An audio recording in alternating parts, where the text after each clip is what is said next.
Here with the surprise episode 31 of the Fun Football Podcast. This is Isaac. I've got AK here from Millie Goats. How you doing, man? Dude, what's up? I'm just sitting here watching or was watching the Browns and Jets game. Holy moly.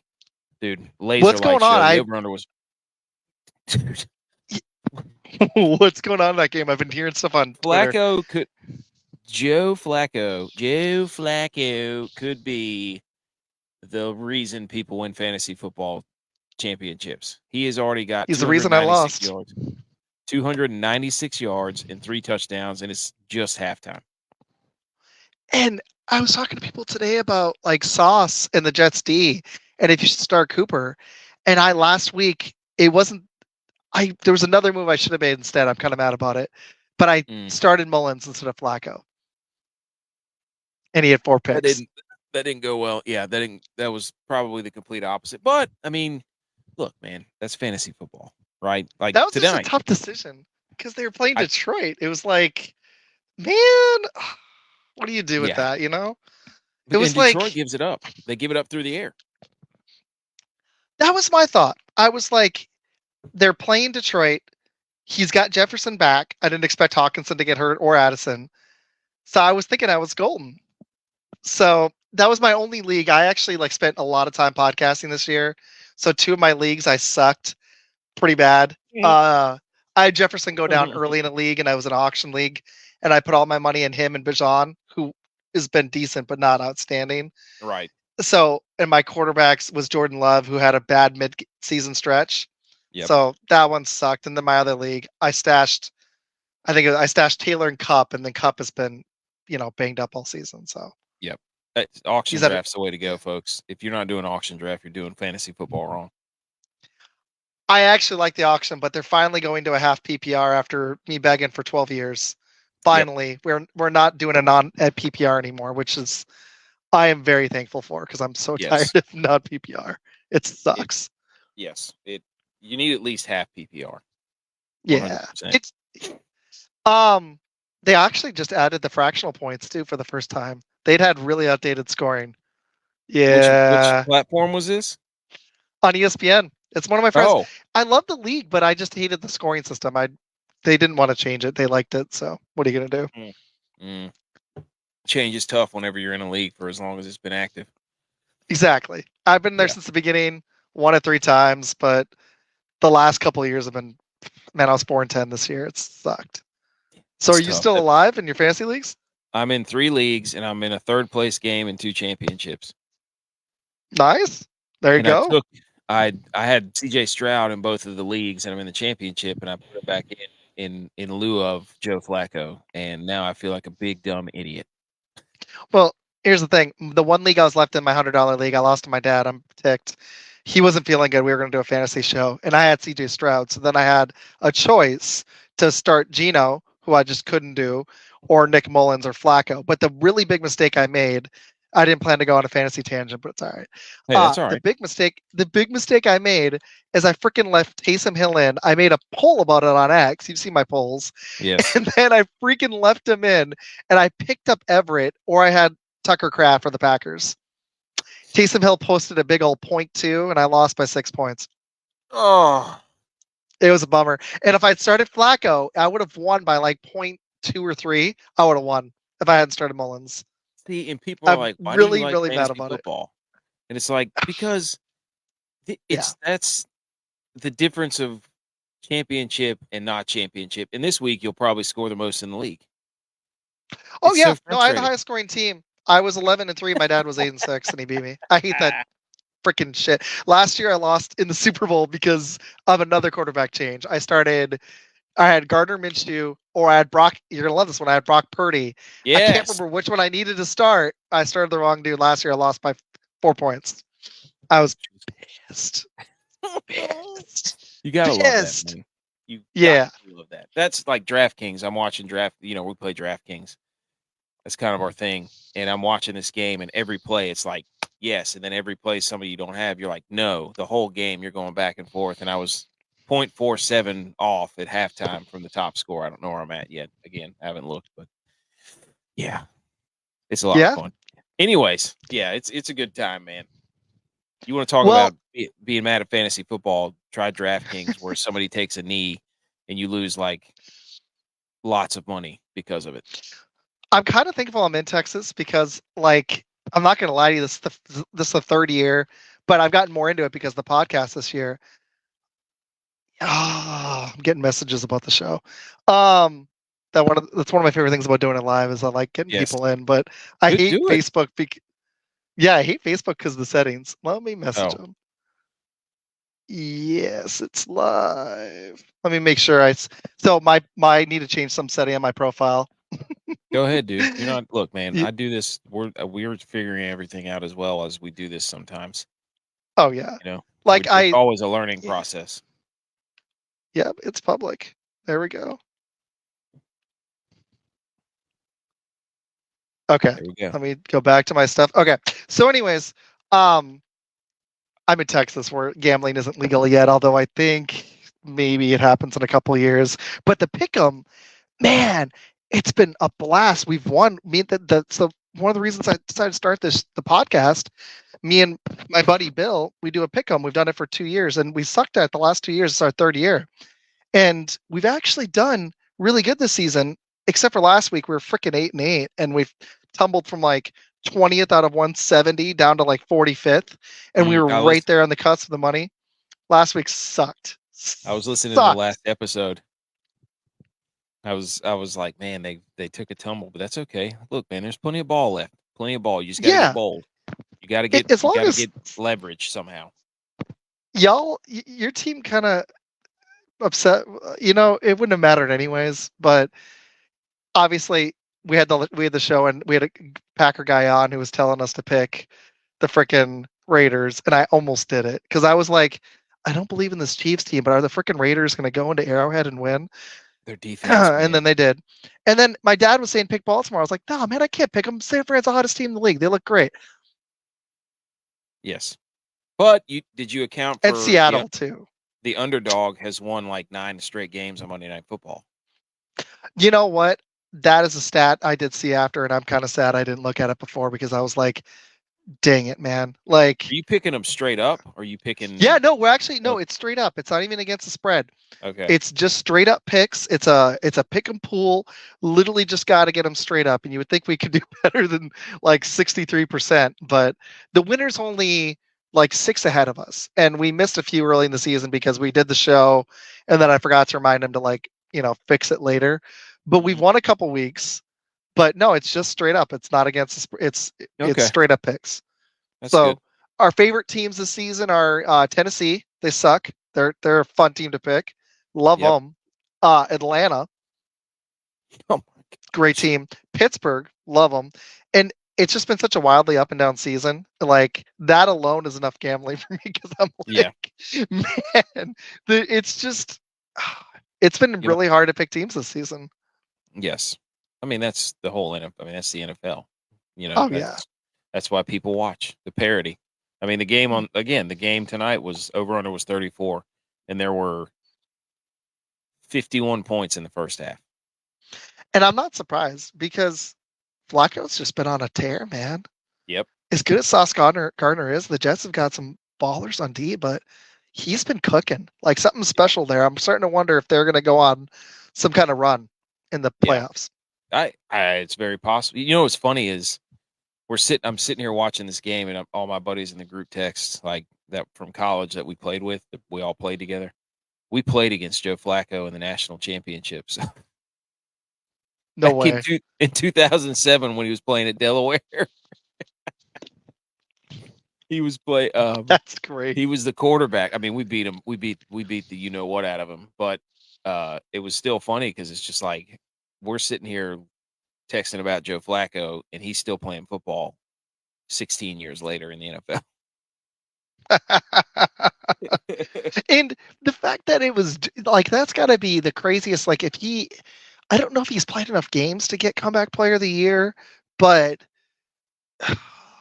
he's got to be a candidate, right? Yeah, Joe Flacco, Baker Mayfield. I think Matt Stafford's up there. Wasn't he out for a while? But DeMar Hamlin's the favorite, and I don't know how anybody's gonna. I don't know how you can beat that. Yeah, I agree. Well, I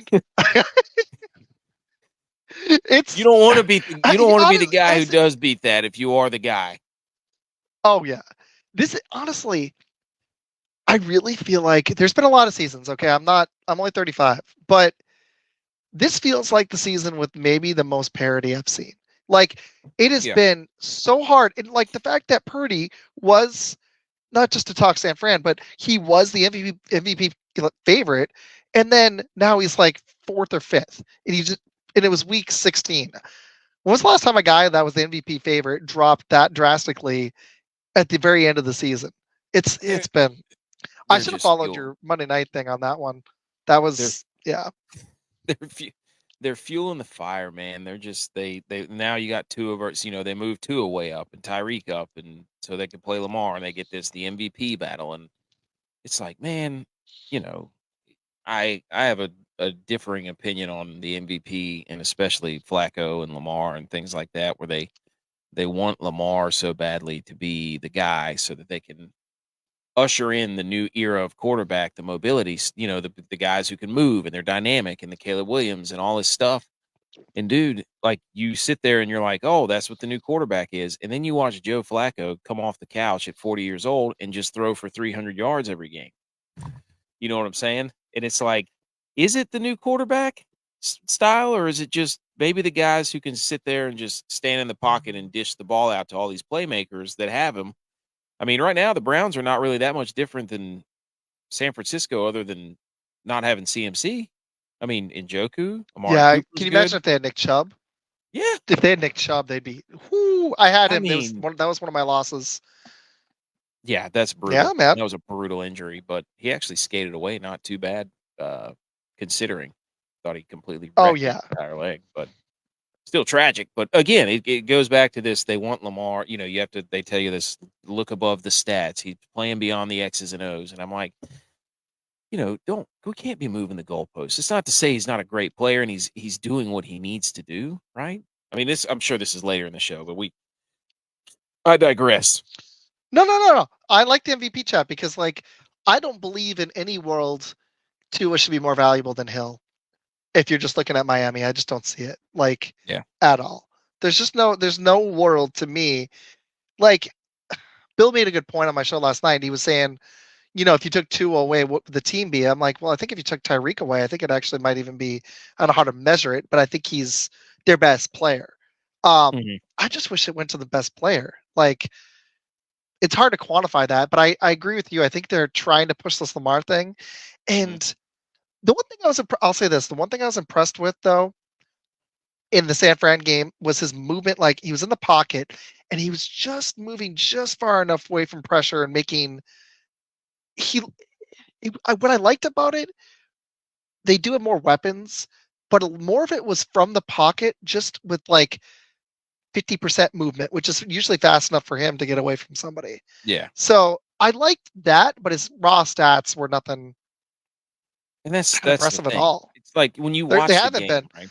Yeah, I mean, you watch the game. He's obviously good, but and also what you have to give him credit for is that he didn't make any mistakes. And sometimes that's more valuable than anything, as you saw with Purdy. Their 3 Mm-hmm. touchdown drives. I put this out on Twitter, or X or whatever you want to call it. The Ravens 3 touchdown drives they had started on an average of the 49ers 35-yard line.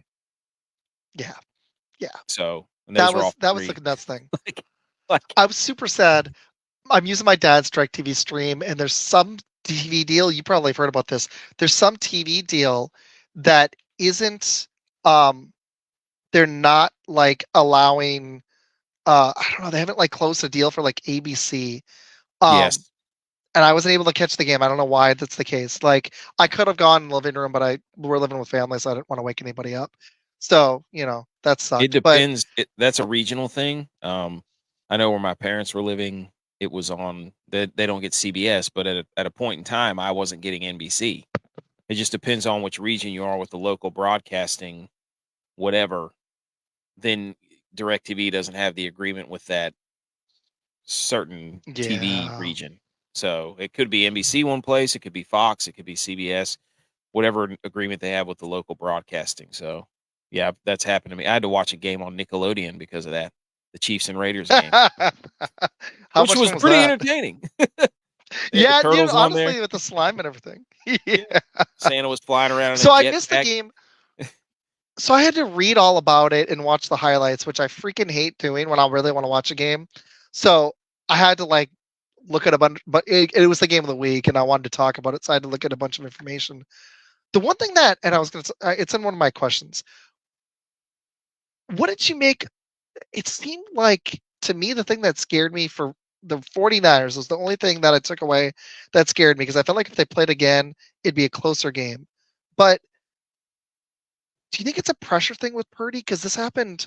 The Browns game was different, but it seems like when teams get physical with, are able to get pressure and get physical with the 49ers, it disrupts their rhythm and timing. I think when they get pressure without the blitz is when it disrupts things. Because against the Yes. blitz, Purdy is usually a very good processor of information. He was one of the Mm-hmm. best against the blitz. So getting pressure without the blitz, and for the 49ers, it looked to me, I can't remember what type of coverage they were running or what type of front they had, but they basically said, we're going to park, because their linebackers are super athletic. Roquan Smith and Patrick Queen can fly. They're equivalent or maybe better than what the 49ers have, which they can cover a lot of middle of the field, right? Between the numbers to the hashes to the sidelines. And I can't, the Ravens also have very good safeties. So, and that's where the 49ers passing game Yes. is a strength, right? They Mm-hmm. just eat you alive at 9 to 15 yards down the field. That's where Brock Purdy Oh yeah. makes his living, right? Oh yeah. And the Ravens, what they did is they just said, we're going to camp out here, and if you've got anything that goes over the top, go ahead. And if you've got anything underneath, go ahead, because we're going to have people who can fly around to the ball. And so what they did is they just took, 9 to 15 yards away from Brock Purdy and said, if you have anything in the holster that's down the field, which is what Micah Parsons was alluding to, um, saying that, oh, he doesn't have anything in the bag. But I also have a theory about that, because they're 1-3 versus the NFC or the AFC North. Yes, they Yeah. are, So, which but from is that game, interesting. you had 2 balls that got popped up in the air that were pretty bad, and then one, his arm got hit, so those were some fluky things. But it looked like the Ravens just said, we're going to camp out here at 9 to 15, and you better be razor thin with your pinpoint accuracy, or you better be thrown over our heads. And the Niners didn't do either. And they didn't really run the ball too much, but it was pretty balanced. I mean, the Niners overall outgained the Ravens by a pretty significant margin in pretty much every facet. Like, it was the Yeah, 5 that was the turnovers. thing. When I was watching the highlights, I was like, this feels like the 49ers should have won this game. Oh, they Like, were up and down the field. yeah, they were. And I was like, what is going on? Like, Mhm. It I wasn't a just lack of honestly being that I able feel to like if move they the play ball. again, they I don't know if it would work, but I feel like if they were to play again, I think they would feature McCaffrey more for sure. Like My that would theory be is, yes. I mean, I agree. That's obviously step number 1, but my theory is that they believed that who they were going to play later in the playoffs, was going to be one of the teams out of the AFC North. I mean, before the season started, it was the Bengals, right? mhm. And the Browns were pretty loaded, and the Yep. Ravens, right? So Yep. if you're going to go I'd one and agree. three against them, like they're 9-1 against the rest of the NFC, and they lost to Yeah. the Vikings. And that Browns So game was fluky with that field goal at the end and all that crap that happened. And that was in the midst of when one of my things I've noticed this season, just watching when I've been able to watch the 49ers, I've seen a ton of highlights and read a ton. But outside of the stretch when, Trent Williams and Debo was out, and I think those two being in are key for that offense. And did Trent Williams go out in the game? yeah, he ended up having a groin injury, but it's not serious, so he should be okay. Yeah. When did he go out though? Because I'd read about It that. was What did late. It he? was on the 4th interception, I think, where he almost stripped the Okay. ball back out. I think it was 3rd or 4th interception. He made the tackle, and he didn't come back in after that. So, but they're 9-1 against the NFC. They can probably lock up home field advantage if the Eagles lose one in the next 2 and they win one out of the next 2 at least. So it's not a pause for concern for me at all. I mean, he had an off game. against a good defense. And honestly, if we expected them to win, I don't know, 15 games in a row, that would have been pretty. You're going to lose. That No, was a good time to lose. that's never gonna happen. It's just been such a wild. I think what's thrown me is like just like on my show, I like to do a level fun top 5 thing, which we'll do a little later. And I think one of the things that's thrown me is just like it's been so hard to consistently. Not that it always happens this way. It just feels like every team I'm watching has significant flaws. Like even Baltimore, to me, they're missing a traditional running back, and I still haven't seen Lamar Jackson. I know this isn't fair to him, but I haven't seen him have playoff success. It feels a little Dak-ish to me. Yeah, But more so, fair. he's struggled from the pocket. Like I really like his weapons this season, though. Like I think this is the most loaded they've been on offense in his entire career there, even without a decent running back. Like Gus Edwards is okay at the goal line, and Justice Hill is decent, but they're missing like a real bona fide running back that would make them like special. Like if they had CMC, oh my god, they'd be. Which is weird because they lead the league in stupid. rushing. Yeah. So. But I mean, actually, I haven't looked at Lamar's stats recently, so he contributes a lot to that. But it's crazy that they're doing that without a decent, like a bona fide running back, which a lot of teams are getting away from now. Which to me, I think San Fran, like your argument earlier, with a traditional drop back passer and a traditional running game. Hey, there we go. Finally, the comments are working. Shouts to Appalachian State. Congrats for the bowl win. Yeah, baby. The avocado champions. That's the alma mater there, man. We played there back in 2005 to 2009. So they're on the way back up.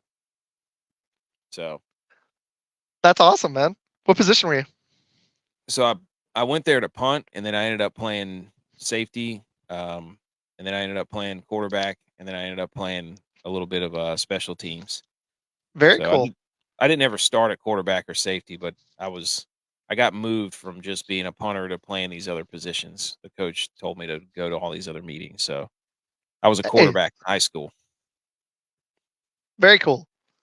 Where'd you what state were you in high school? North Carolina. Very nice. Yeah. So, but yeah, man. Okay, so yeah, the things I've seen is teams that have a strong running game right now have an advantage. Like Dallas, I've been talking with a Dallas guy. I don't know if I think you know him on Twitter, Death Taxes Sports. Yeah. Death Taxes and Sports. I know him. Ben Holloway. Awesome. Yeah. Yep. Yeah. He's a Cowboys fan, and we were talking about it. And one of the things that scares me about Dallas is all the teams they're going to face in the playoffs. Even Philly, who's got problems, they've all got a strong running game, and that's a huge advantage right now. That's something my Packers have been missing all season because Jones has been out. They've not been able to run the ball, and it's something it's a lot of teams struggle with, and the teams that do have an advantage, it's kind of like in the NBA.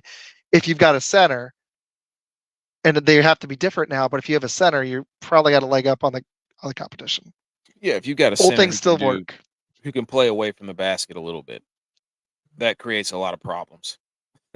Or you got one like Jokic that can just, he's the best passing big in history, and he can just completely demolish the defense. Exactly. But no, yeah, go ahead. Sorry. I did a tweet the other day that was all the division leaders and who their quarterback was. And you started in the AFC North, it was Lamar. AFC East was Tua. AFC South was Trevor Lawrence. AFC West is Patrick Mahomes. NFC South is Baker. NFC North is Jared Goff. NFC East is Jalen Hurts. NFC West is Brock Purdy. So you look through that list of all the game changers and game managers, and the majority of them are game managers, with the exception of like 3 of them. And so that's an interesting point too. People wonder why scoring and how the like if you look at the scoring over the last 2 or 3 years, the total scoring in the NFL is significantly lower than it has been in years past. Why is that? Yeah, it's been crazy. It's been weird. We lost Tom Brady. We lost Peyton Manning. We lost Drew Brees. We lost Aaron Rodgers to a certain degree. We lost, Mm-hmm. Phillip Rivers. All these traditional sit in the pocket, throw it all over the yard guys, gone. Even Big Ben, even though he moved around, he still did a lot of it from the pocket. It's We not an lost a lot of indictment those on this. guys. That's a really good point. It goes to show you that people are more content on defense to defend the running quarterback because most of the other, not running quarterback, but the dual threat, whatever you want to call him, quarterback, because they're saying we don't have to worry about being nickel and dime to death all the way down the field. It's all about the That's a good flashy point. play, big play, Yes. run around, those you're watching it with the Eagles right now. I don't mean to keep going off on tangents, but the Eagles No, I like it. It's good. struggle now because they're throwing the ball so much. And their defense is struggling because they want to score at a clip. They want a big plays, score all the time, throw it to AJ Brown, and then they go 3 and out, and their defense is right back on the field. Or they do Which is score nuts and to it's a me big play. because I like Swift seems solid for them. I don't know why they don't just run him more. Shot said Cam Newton made a big point on this. He did. He was talking about Justin Fields, particularly a couple weeks ago. I heard he was saying that the running quarterbacks, not running, but these playmakers, we'll call them. I don't like calling them running quarterbacks. These playmaking dudes who huge arms can run and throw from anywhere on the field. He said they're making it too complicated at the line of scrimmage, and they need to just let them play. And my argument to that, Cam Newton, was like, dude, the reason that they're asking them to make so many decisions at the line of scrimmage is because everybody else is running one play. Whatever play is called right before the ball is snapped is the play everybody's executing. And when you change the play by doing all the running around and not adhering to the plan, you get people who take a lot of sacks, you get errant throws, you get, so there's truth to both, to be honest. Like, yeah, don't overcomplicate it for these guys who are just naturally gifted way more than anybody else. But at the same time, it still holds true as you're watching Joe Flacco and you watch Brock Purdy and you watch, Baker Mayfield. Like these dudes that just come in and their teams are leading the division. So the other thing that seems interesting to me too is the offensive line play seems to have decreased. I think that also, I think the quarterback, the level of play has decreased. I mean, not like across the board. You've got guys coming in like CJ Stroud, even though there's some rookie mistakes. He looks like he's going to be a mainstay for years to come. But even Patrick Mahomes this season has struggled without receivers. And his offensive line has not been consistent. Philly, like on them, what's been nuts about them is, like you said, they want to make the big play. And I'm like, make this a little simpler. Like, this isn't rocket science. You should be running Swift, do some play action, hit AJ Brown for a big play here and there. But it worked for a little while. But the biggest problem with them is their defense is, at least in my opinion, even though they went out and got Shaq Leonard, looks like it's taken a huge dip from last season. Yeah, I mean, Slay and just on the Philly tangent. Yeah, the offensive line play. I'd be interested to see what the correlation is between snap to pass for quarterbacks. Most of them hold the ball too long. Jalen Hurts holds the ball forever. So does Justin Fields. So does Bryce Young. Fields. Like, all these guys. Oh my gosh. They hold the ball. That's what killed me. That's what killed me about Joe Barry in that game. I was like, put some pressure on this kid. You're going to sack him. This is easy. Not to go on a Packers tangent, but on the Bryce Young thing, I was like, man, just blitz. Get some pressure. He can't handle it. He'll hold the ball too long, and a mistake is going to happen. And our stupid coordinator just goes to prevent consistently. I think he wants to give up 300 yards passing or 150 rushing every game. It seems like to me. It's been driving me nuts. Yep, it's been years. I just think that what's wrong with the offensive line? Why aren't offenses scoring as much? And it's like, we're paying these quarterbacks a lot of money, and they're holding on to the ball, and their stats are terrible. I mean, you can't pick one quarterback that's like leading. That's why Purdy was ahead, because it was like, he's a little guy considerably, but he's doing everything that, he's already got over 4,000 yards passing. It's like, how can you not consider him at least? So, but it's not like he's doing anything historic. He's just No, doing what he the processes offense the field calls. well when he has time. Yeah. My favorite thing about him is, like you said, he processes the field extremely well. And I saw it in the Cowboys game because they're a finesse team. Me and Ben were talking about them too. And I'll Yeah. tell them we shouted them out on the show, but I liked our conversation. They're a finesse team. If you get physical with them, you can really hammer Dallas. San Fran's different because they are a physical team, but what Baltimore was able to do was disrupt their timing, and that's what it seemed like really hit Purdy in that game. But I really do. Yeah. I feel like the quarterback play has dipped, and score. You watch scoring go down. It's been really weird when the NFL's trying to make it a higher scoring league. But I think the quarterback play has gone down. But I also feel like in recent years, it feels like it takes the offensive lines 4 to 6 to 8 weeks to gel, and then if they have injuries, then it's a dumpster fire Yeah. for some of these quarterbacks. And then and some of them, you've got like Justin Fields, who's awful with it, with holding the ball too long. Yeah. I'm going to be interested to see what happens moving forward with drafting. If they're gonna reevaluate and be like, okay, we don't want a guy that runs a 5.2 necessarily, but does he need to run a 4.5? Does he have to be this athletic? Or do we just want someone who reads the pocket well? Because you got Justin Fields, who's probably one of the most athletic quarterbacks in NFL history, and the Bears can't even make a decision on him 3 years in. Yeah. Yeah. I mean, that's because I didn't mean to go on a Justin Fields tangent, but no, the highs and lows are so variable. He'll do things you're Mhm. like, whoa, and he'll do things you're like, ugh, what are you doing, dude? Or why didn't you hit that guy that was wide open up the seam? And it's just like things Yeah, that yeah. 70% of the time you need to make the easy throw and just eat it and keep the drive going. Do you think that's the other thing that's been happening with the NFL? Where do you think it's because teams have gotten away from the running game so much, they try to go to this short passing game?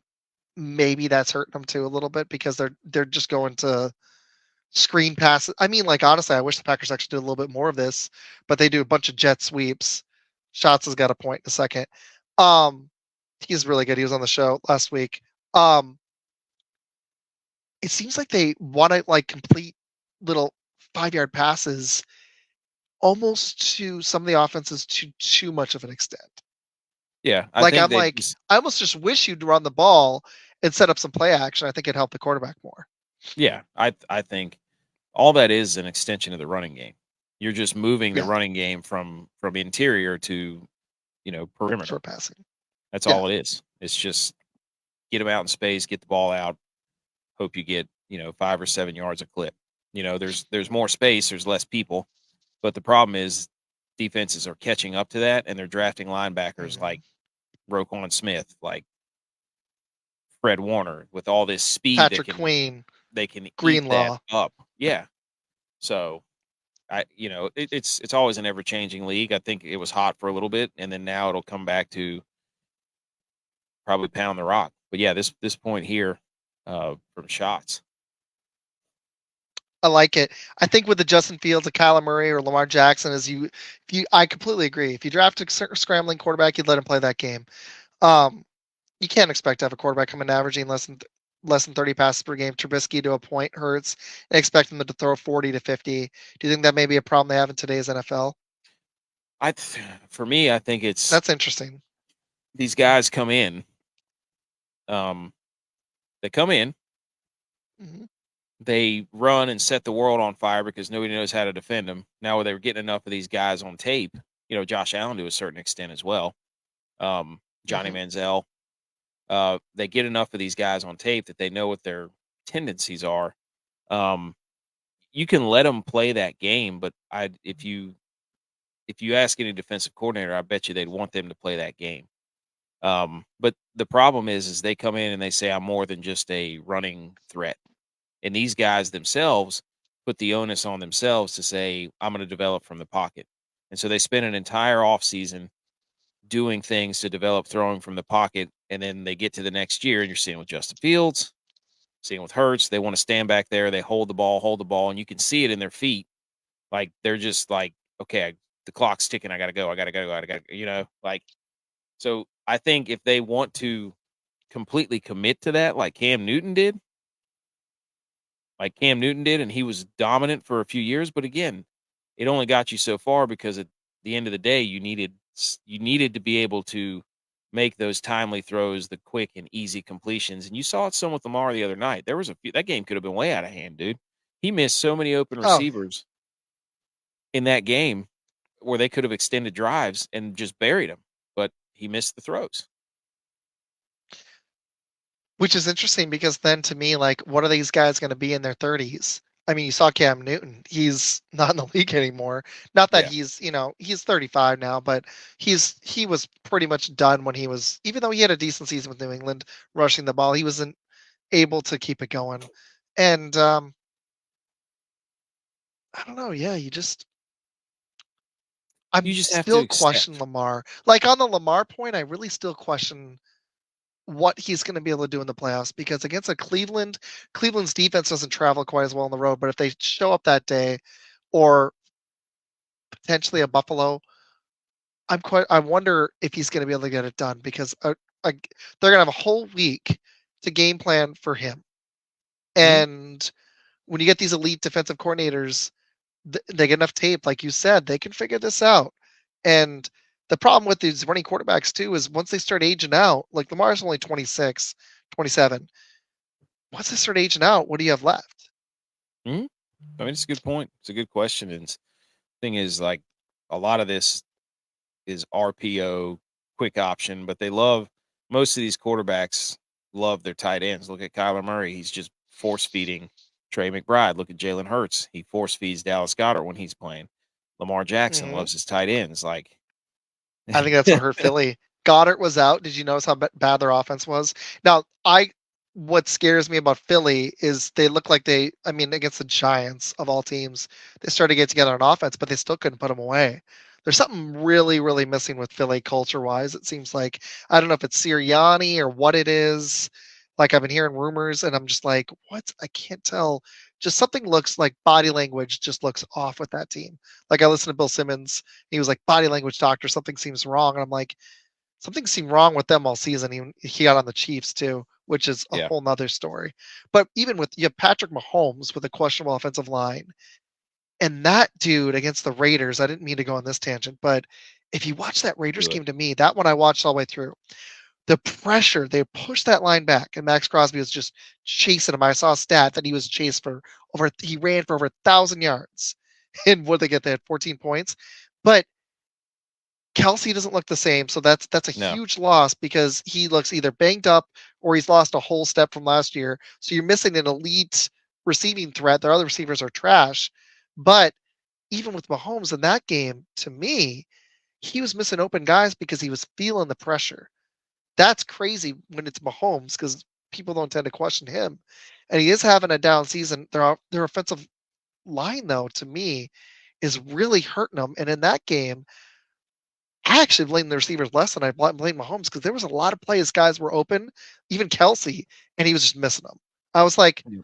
he wasn't even throwing the ball. I was like, it was so weird. The pressure got there 3 times, and then he was worried he was going to get there the fourth, or like it got there 2 times and he was worried he was going to get there on third down, and he wasn't even seeing the field. It was crazy.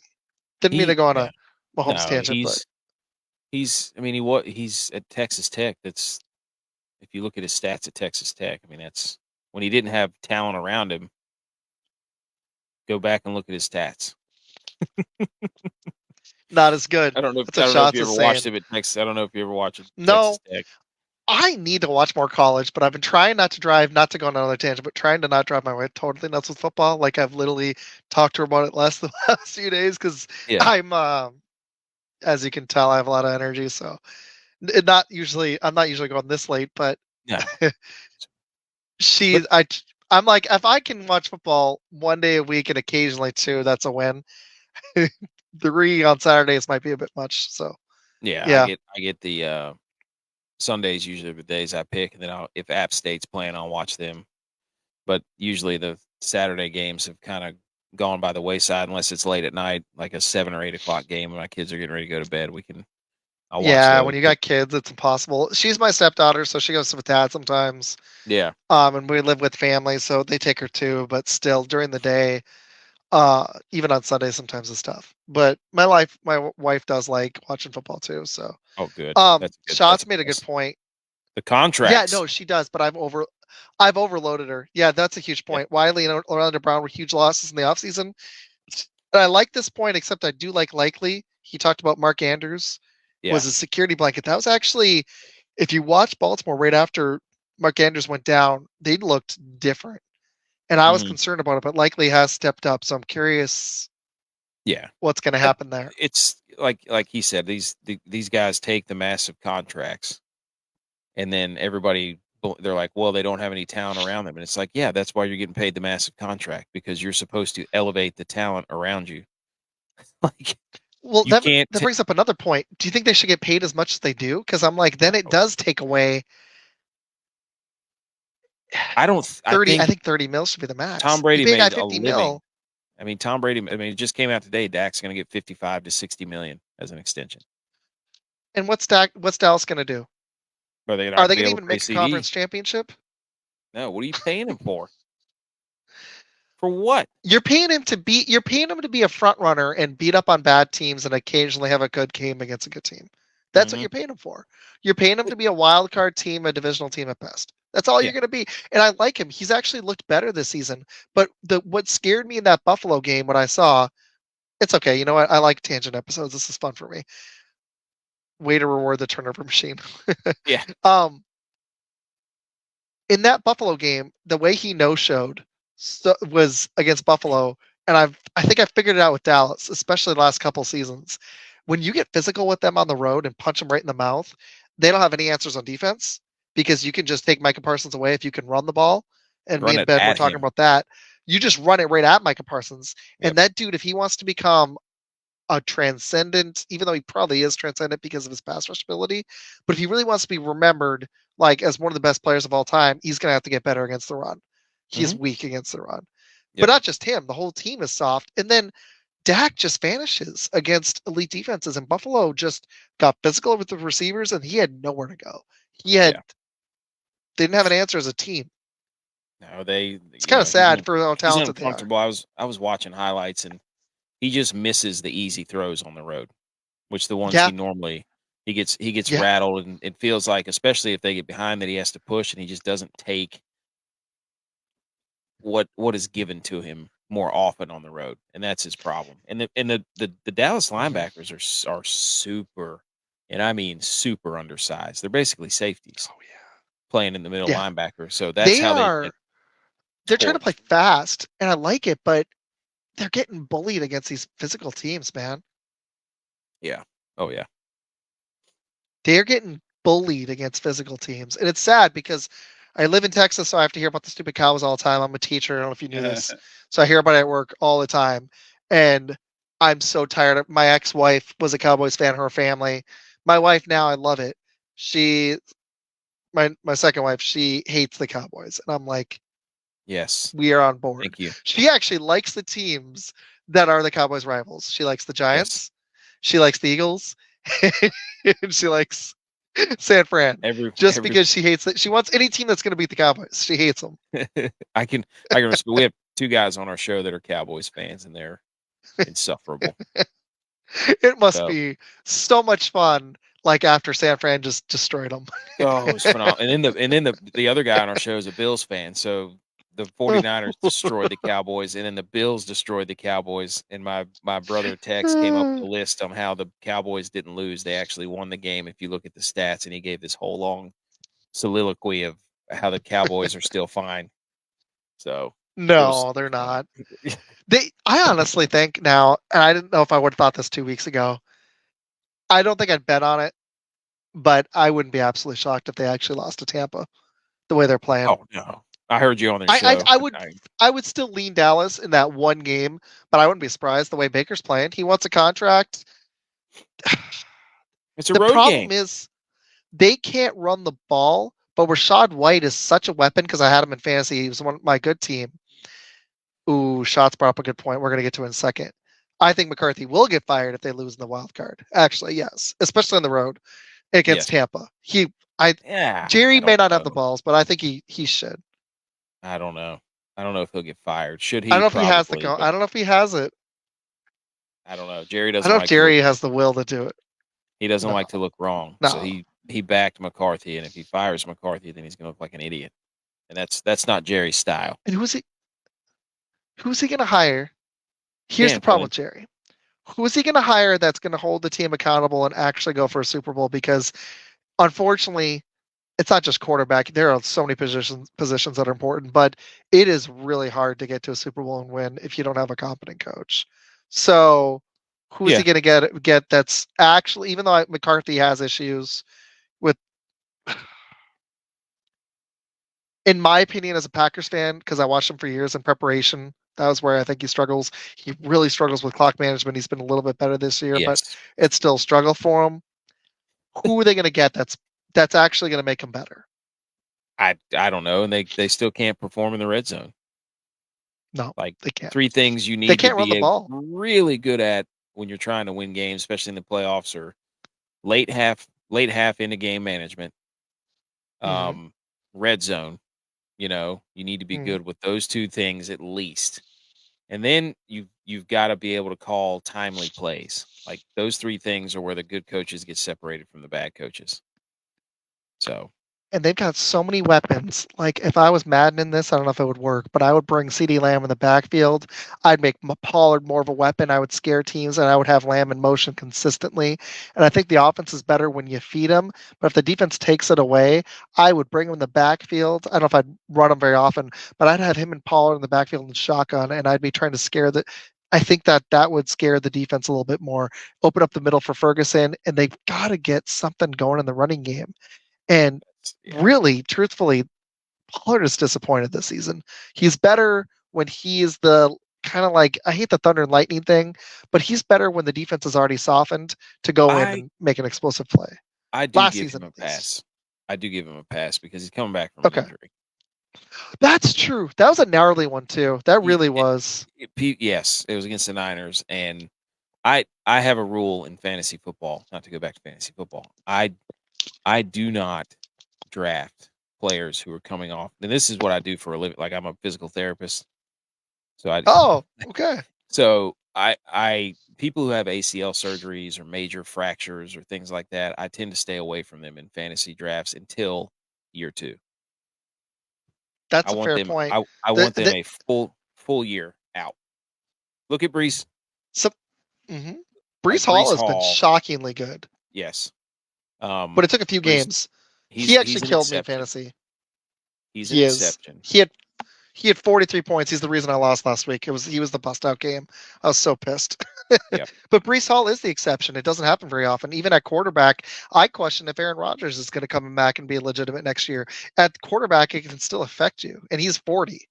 I know it affects running backs with Achilles injuries. The only good example of a guy who came back from an Achilles injury, Cam Akers did, but he got hurt again. The only other one is who's the guy from Chicago? Peterson. Deontay Foreman. Was Peterson? Was Deontay Peterson Foreman. ACL?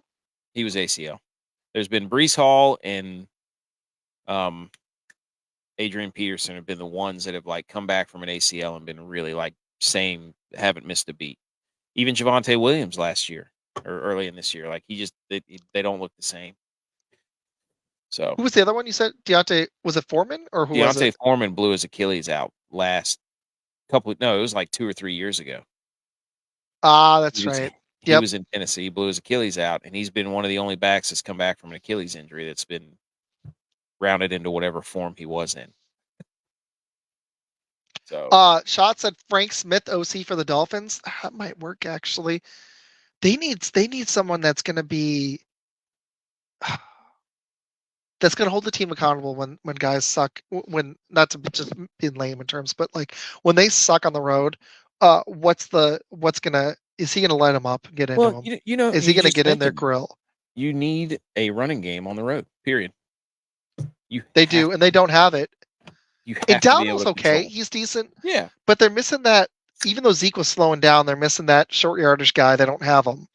And they've had some offensive line injuries, and their offensive line's decent, but they're going to get bullied against these really physical teams, especially on the road. They just don't show up. Okay, I did have a couple questions on the script I want to go. Even though I like the tangents, We're gonna keep tangent all over the place. Ryan Tangent Hill. That's why I like doing my shows. Um, do you think? What do you think San Fran's? Yeah. What do you think? Med's texting me while we're doing this. Med is shots from the sideline. Okay. What do you think San Fran's ceiling is? Do you think it's a Super Bowl victory? Yeah, I think That's clearly, what I think too. clearly, either whether it's the number 1 seed or number 2 seed, I think they have the potential. I mean, and Brock Purdy's already had 2 or 3 games in the playoffs experience and played fairly well. They protected him a little bit, but I mean, they've provided they stay healthy, they can do anything they want to. And that's what some of these losing streaks for them. I don't think Shanahan's opening up the full playbook in some of these. I think everything he's doing is No. scouting. Honest, I really truly believe that Yeah, because with him, it's different than McCarthy, where they just don't show up on the road. Even though he hasn't won a Super Bowl with them yet, they've gotten right there on the doorstep. Yeah, Shanahan's the kind of guy I would be like, were you just getting information? right, yeah. I Yeah. I think the Philly game and the Dallas game, they just hate their guts. I think they wanted to absolutely, and they could have beaten them worse. And I think they just Yeah. wanted to send a message. But some Yep. of these other games, I really feel like he holds back because when he gets in against the Ravens or something, you're watching him, you're like, what is he like?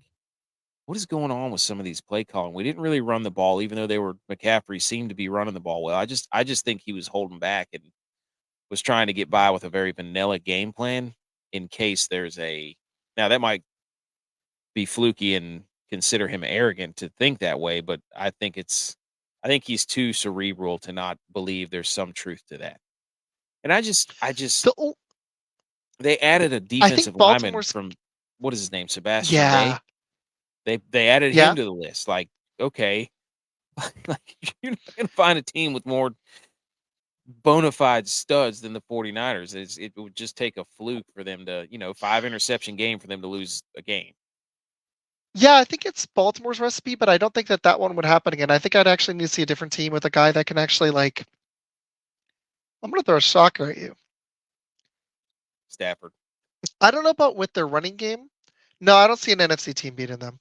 Maybe the Rams, but I think they're too thin. Even with Williams and everybody healthy, I think they're too a little bit too thin. One injury and they're screwed, especially Kevin Williams. But if Nakua was out, they'd be in big trouble. Like Yeah. Cup's been up and down and injured. Atwell's okay, but Nakua's, they're definite. He looks like they're number one now. Demarcus Robinson. Yeah, He had right. a big game the other day. Who would imagine that, man? There's been some weird stuff with them. But if there is one thing I think teams might have figured out, if they can, it requires an elite defense all around, like Baltimore. Mm-hmm. If you can disrupt San Fran's timing, like you said earlier, just stay in that intermediate range and just sit and get pressure with 4, which is extremely difficult to do. I don't know if Cleveland's the team, but they're the team that kind of stands out to me because Flacco, only because of the way he's playing from the pocket, would be to me more of a recipe to beat San Fran if they're not getting. It just depends if they're able to if San Fran's able to get pressure with 4. I like them. They're a weird team. It's such a weird season. Like I don't think Miami's the team to do it. No, two is worse than Purdy with pressure. Maybe Buffalo. If Yes, Cook but was just going off, maybe no. Buffalo. What gives Niners fits is the defense they run. Steve Wilkes has been better at it because they completely dismantled Jalen Hurts. Is the mobile quarterbacks usually give him fits? Kyler Murray threw all over him. Mobile That's true. quarterbacks give them fits. So that's true. So actually, maybe Flacco wouldn't be the right one. I just like the way he's playing from the pocket, where he's and you can Joe Burrow like torched right now. but Joe Burrow moved around a little bit. Joe Burrow has a little mobility, sneaky more than people realize. Joe Burrow, when they lost to the Bengals, had a couple of big time runs in that game to keep drives going. That's true. Highly That's a good point. highly accurate quarterbacks like Joe Flacco could do it, but if they start teeing off on him, Joe Flacco kind of starts throwing the ball up. So if you got a guy That's true. Who's seasoned and is not going to make the mistakes, like Josh Allen does scare, like the Bills in the AFC do pose a threat, but he does turn the ball over, and you just can't do that against the 49ers. Reminds me of Brett Favre a little bit. Joe is a statue. I agree Yeah, with shots. That's my only concern. 100%. But the way the only reason I said Cleveland is if their defense showed up, because it'd be at a neutral site if they were able to go on a run. I just like their defense at times this season has looked special, but I don't know.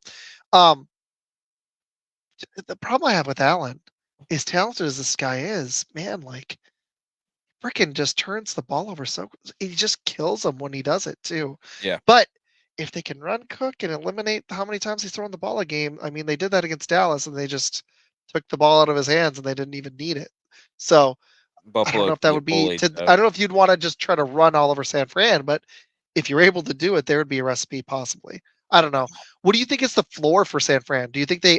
I'm having struggling to come up with teams they're going to lose to in the NFC. I don't. I just don't see it. Well, as it stands right now, you got what? Philly, Tampa, Detroit, Yeah, Dallas, the Los Rams. Angeles, the Rams, and then whoever the 7th seed is. I guess it's Seattle right now.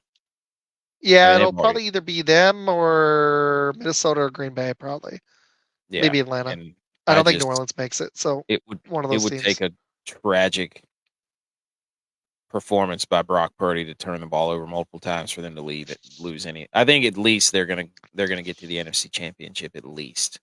That would be. Yeah, I'd say they at least get to the NFC Championship.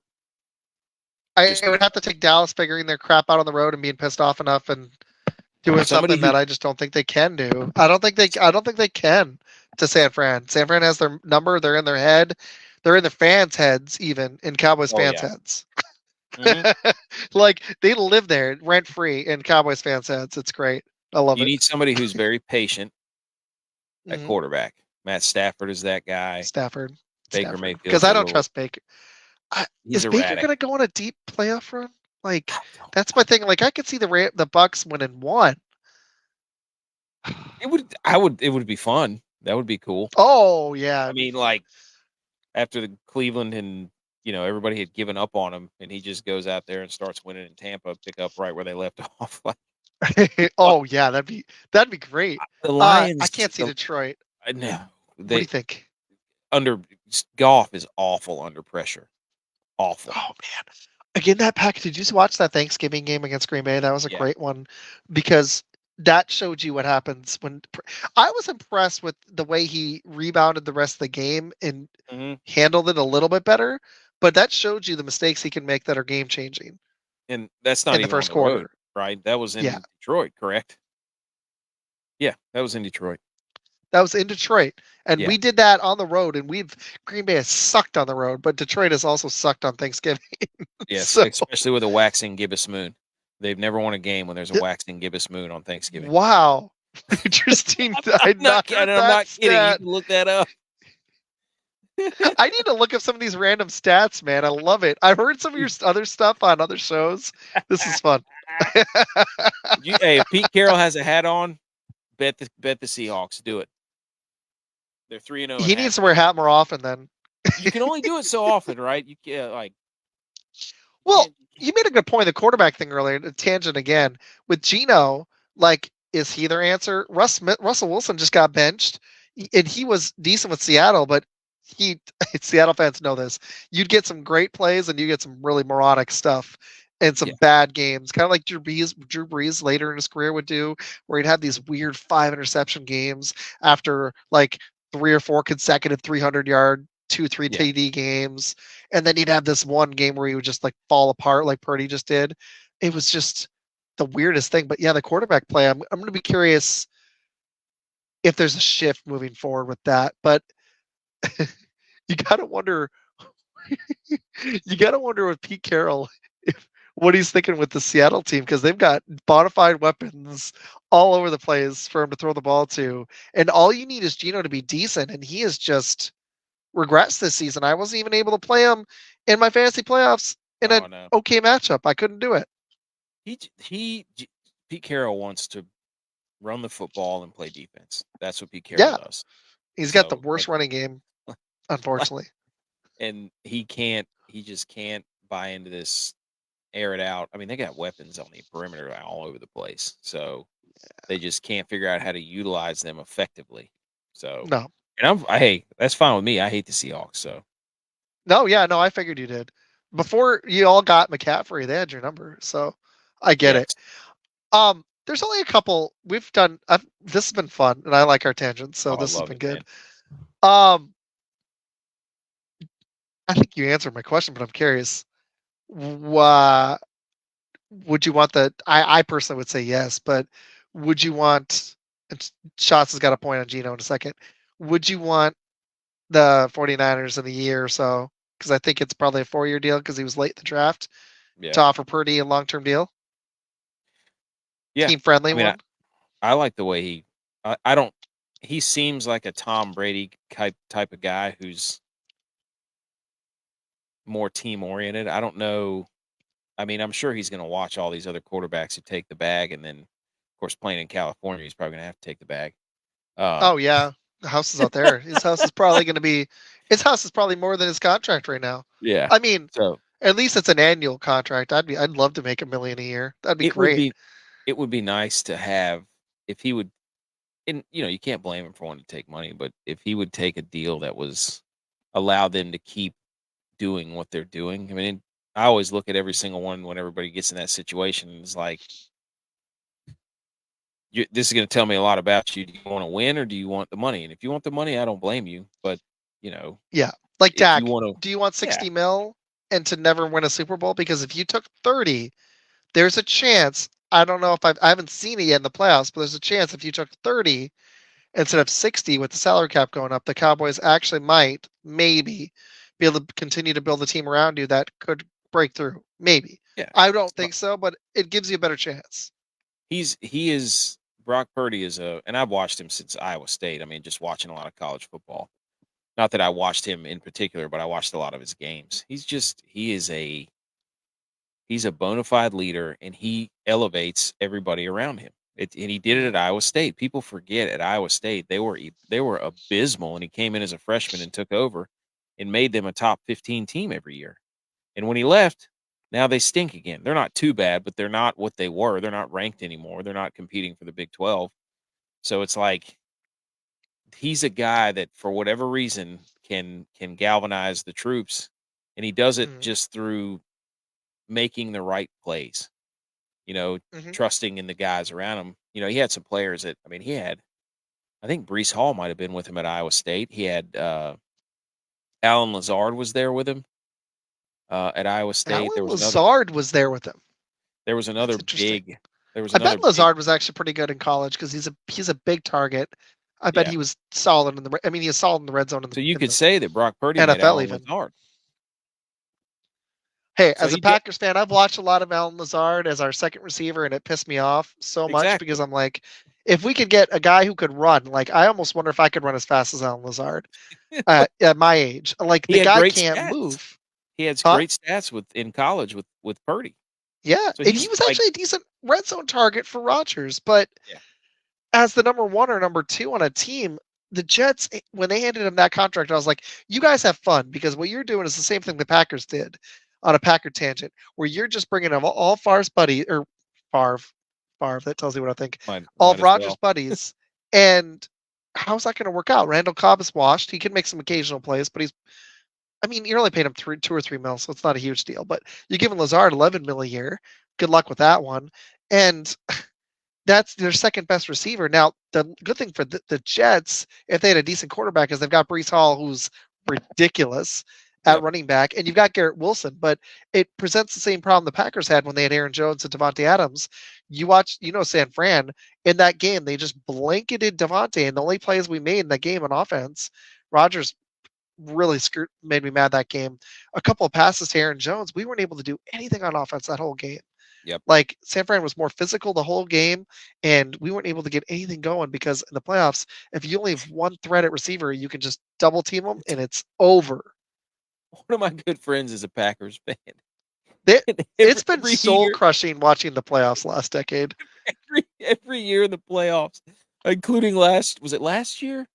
No, it was The, 2 years. It was two. the It was snow early. game. Yes. Oh my gosh, when the Niners blocked the punt and Hufungus scooped it up and scored. That was That was when Rogers incredible. scored 10, I was like, I'm done with this guy. I can't even. Like, I blame the organization too, but like, damn, man, like, you're not surrounding him with any talent, and he also isn't elevating in the playoffs. He feels like a Peyton Manning to me, where Yeah. he's better in the regular season and he falls off in the playoffs, and then creates a That game was bunch awesome. of. Yeah, that game was great for you guys. That game was Yeah, awesome. man. I woke up Yeah. my whole house when they blocked the punt. Yep, that was a block punt game. Okay. I think I Shots was has got some stuff. Shots I has a went, good one. He's a Bears fan. "Oh, jeez. Oh, no." You'll always have Devin Hester. The Packers, though, man, this has been easy to me for the last decade. Like, there are other positions they could have addressed, like anything to help their run game. But holy crap, if they had just ever gotten a second receiver, I think we would have won a second, gotten Rodgers another Super Bowl. Like, Yeah. just one time. But we are the cheapest organization because we don't have an owner to push. Like, when you got an owner who's antsy, he'll push the envelope with the GM. We don't have that. So it's it pisses me off because I watched that San Fran game and Aaron Rodgers with a prime Aaron Jones healthy, prime Devontae Adams healthy in the game was only able to get 10 points in Lambeau. I was like, Yep. The Niners have found a different way to we only gave literally up 6 points because that special teams touchdown. Yep. They just have found a way to crush the Packers' soul They multiple have different ways. so many times. You The guys are one great the at it. You, in one year, yeah. Raheem Mostert ran for like 270 yards. Jimmy Garoppolo threw the Colin, ball like 9 times. Colin Kaepernick, like 180 yards rushing in the playoffs. One year was the It's quarterback who ran wild. The next year it was the running back, and then we blocked the punt. Like, it was just like, man, as funny as this is, I feel bad for Packers. I remember texting my buddy who's a Packers fan. I was like, dude, I'm laughing, but I'm so sorry because I know this is absolutely soul crushing. You know, it is. And I hope they learn as an organization, but I don't think they have because they still don't have a clue how to stop the run. They did. Charles Woodson, when we had Rodgers, we did have Clay Matthews, we had Nick Collins, we had Charles Woodson, who was aging, but we had a defense. And I'm hoping I have some Packer questions for you if we have time, but I'm hoping they can figure that out. I really am. They were the only good players on there. But we had the weird thing is, and it was Rodgers' second, no, third season as a starter because his first year they were like 6-10. Second year they lost to Favre in the playoffs. Actually, I remember that. And Oh, then, yeah. or not, maybe not. I don't think they lost to Favre in the playoffs, so they lost to the Cardinals. I can't remember, but Didn't they pick Favre off in Green Bay? Like a pick six? they did the last season that he played, Okay. and then that third year is the one where they went on the Super Bowl run with Rodgers. I'm a huge Packer nut. I may literally just do a Packer only show at some point because I could talk Packers all day, but Yes. they were able to win that Super Bowl because we made just enough plays on defense, but they had a leader. When you got a guy, it's hard to find these guys. They're Hall of Famers, but when you got a transcendent player who's also a vocal leader like Charles Woodson was, and you got a Clay Matthews to follow suit, and a Nick Collins and some other good players, that galvanizes. And right now, they don't have a defensive coordinator. And I've been making this point I go on Frozen Thunder Network on Facebook and YouTube, and I've been making the point that I think they need to go get some more talent on D, regardless of what they do at coordinator, and they need to try. It's going to be tough, and it's not going to happen overnight unless the guy becomes available in free agency or via trade. But I want to see them go get that stud on D that is also a vocal leader that can start to bring the defense together because you got to have them. It's important. Ray Lewis was special not just because of his play, but because he rallied. Well, you see Fred Warner, you see Fred Roquan Warner. Smith or Patrick Queen. I mean, you see Roquan Smith's a great one because last year there was 2 trades. Patrick Queen's special. McCaffrey went to the 49ers. Changed that team. The other big trade that happened midseason, if I recall, there were some small ones. Roquan Smith went to Baltimore. That defense was significantly improved. Yes, absolutely. Yep. We have not done any of the questions. Hey, that's all right. That's all right. We don't need questions. Yeah, I just made them just in case, and it's just flowed anyways, like I kind of thought it would. Okay, yeah. I got one more. Y'all need, yes, Shot said they beat Ben. Yep. And then I think y'all need a run stuffer. Raji. Kenny Clark is not that run stuffer. BJ Raji, he was fun. We need a big guy. I agree with my dad has said this too. We need somebody big in the middle. And if they're smart, they'll go out and get inside linebacker behind him to pair with Quay Walker. I would love it. Love it. Yeah, I think even if you had a crap defensive coordinator, that would help the scheme so much. They need that. Yes. Like it, man. Shots, I'm literally liking your comments right now. Okay, 49ers. I think you got to answer this question though too. I think they do have a potential dynasty if they don't overpay Purdy, because then they'll be able to maintain the talent around him. And a lot of it's in its prime, where I think you're going to still get another couple of seasons out of McCaffrey and Debo. That's the thing. People are like, he's not the guy. He's not the guy. It's like, he doesn't have to be the guy, but he has to be the guy right now for the next 2 years. He just needs to be you just need a solid, I hate the point guard analogy, but you literally just need a distributor that's playing at a B minus B level that isn't making mistakes. And that probably will win you a Super Bowl, especially this season. I think you might need an A game in the Super Bowl, maybe, but to get people there, forget. Everybody's questioning his arm. He can't make the big throws. He's still only 6 months out from when he had his surgery. 6 or 7 months out from his UCL surgery. Like, yeah, there's a reason why he might not be uncorking it down the field like everybody wants them to do. But again, we see what the offense is. It's Debo and Ayuk are not dudes who just stretch the field. Speaking of arm strength, do you think that is a concern with Jalen Hurts? I don't know. I think he's got a pretty good arm. I think he holds on to the ball too. I think Jalen Hurts' big problem is he holds on to the ball too long. It was which game was it that they lost? That Seattle game. Was the safety's name Love? There was a safety and he underthrew a couple of deep ones, and it was like, damn, is it an arm strength thing? He does hold the ball too long. But he held it too long. The guy was he did hold it too long. He was throwing it to Quez Watkins or whatever his name is. Yeah, he threw it late. That's true. I also was like, it didn't look like he could get it. I wasn't sure if he could fully get it there too. Shots is asking, do you think Purdy could pull a Brady and just not get that contract that would strap the organization? If there's any guy in the NFL right now, it's probably him, because, and it's sad to say, like, the 49ers probably have leverage. They're like, you were a 7th round guy. We took a shot on you. Like, is he going to be a guy that's like, I'm completely satisfied making $30 million a year, 30 to 40 million a year, based off I didn't even think I was going to get drafted, and I'm in a really good spot where I could win a lot of games for a very long time. So then it just becomes the question to Purdy. Do I think he will? He seems like a guy that would. He doesn't seem like so too. His ego is not gonna. It doesn't seem like his ego's in the way, because everybody's always attacking him.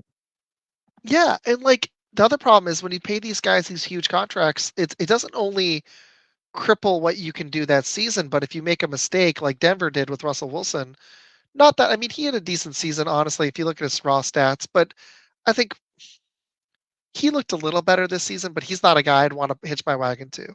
No. I probably wouldn't have done it 2 years ago. I wasn't as down on as I am now, obviously. But the other problem is you offer this guy all this money that's guaranteed, and it's going to cripple you. And you're going to have a $40 million dead cap hit that the Packers are also dealing with for this season from Aaron Rodgers, even though they got some stuff in the trade. So it cripples you. If you want to move on, you're then stuck with your wagon's totally hitched. And like you said, Tom Brady made a living off this. He won 7 rings for a reason. It wasn't just because he was the greatest player, but he also was like, damn, man, was more important. He was more. I want to win. It was more important to him than anything else. Yeah, I agree. Okay, I got a fun one for you. What's your all-time favorite 49er player? Oh, that's a tough question. Yeah, it is, because you got a lot. So I thought that'd be fun. It's kind of an era thing. Like, one of the very first jerseys I ever had was obviously Jerry Rice, but also Garrison Hurst. I loved Garrison Hurst. Oh, that's a good one. I love Garrison Hurst. Yeah, man, he was fun. He had the longest touchdown run, I think, in Niners history. It was like 97, 98, or 99 yards, something like that. But another good one was Merton Hanks. He always did the chicken dance after he got a sack. Patrick Willis was That one was of a my good one. favorites too, and one of my I was gonna guys, say him. He was one of a my guys. stud, man. I think if he'd been healthy, he was gonna go down as a great all time. Like if he'd like made it a little bit longer, He's up for the he was Hall of Fame special. this year. But I have to say, one of my best friends that I played with in college got drafted by the 49ers, so he's probably my favorite Niner. We were, Yeah. we were, he was in my wedding, I was in his wedding. Like we're good friends. He played football with me and Javi at App, and he got drafted by the Niners, and we were at his draft party with his family, and everybody was all around when Jim Harbaugh called him and said, "We're going to take you." And it was funny because he was a Packers fan, and when the pick came in, I was sitting beside his mom, and her phone rang, and she just kind of grabbed my arm. She goes, go get Daniel." And I ran to get him, and then he went outside and came back and said, and the pick came across the screen, and I mean, it was a really cool moment because the Packers traded their pick to the Niners to get Kill, and Hey. we ended up playing there for like 6 or 7 years. So we got to go to a lot of NFC championships and hang out with Alex Smith and Off do air, all you this should cool stuff. share his name. I wanna look it up. That's awesome, dude. That's really cool. That's a fun story too. And I then he like that. played, and then he got traded to the Dolphins, and then he got traded to the Chiefs. He played with the Chiefs for his final year, so he started a few games for the Chiefs. It was pretty cool. And then we have Dude, another that's buddy, awesome. another one of our buddies, good friends, got drafted by the Lions, and then played with the Broncos, and now plays for the Bills. Man, I just need to play college football. I played I played 1 year in high school. I was too little. I'm a bigger dude now, but I was too little like then. I didn't hit the weights and body just I was like 120 Got to stay in the weight room, 25 man. pounds freshman year. Swole. I needed to, man. I should have just like stuck with it, but I was at a brand new high school too, and I was actually an okay player for my size, but I was so little. Like I should just hit the weights, but I didn't. I just didn't start that early enough. Dude, football's great. I love it. Small regret. What are you gonna But do? You know, he's probably my favorite 49er because, man, we got to go I do a like lot of it. cool stuff with him. So, but if I you're like talking it. retro, it's got to be Garrison Hurst. I love Garrison Hurst. Okay, I got some Packer questions for you. What Mm-hmm. do you think of Jordan Love? Because I actually asked an interesting question about our offense, and I've been trying to gather Facebook stuff. It's honestly annoying because people leave. If I can schedule them from now on, I might do it, but it takes so much energy leaving all these posts and just to try to get more people to go to the page. So, but this one was a fun one. I asked, "What do you grade? What would you grade our offense?" And I was like, "What would I grade our offense?" I don't even know. I'm honestly not even sure what I fully think of Love. Like,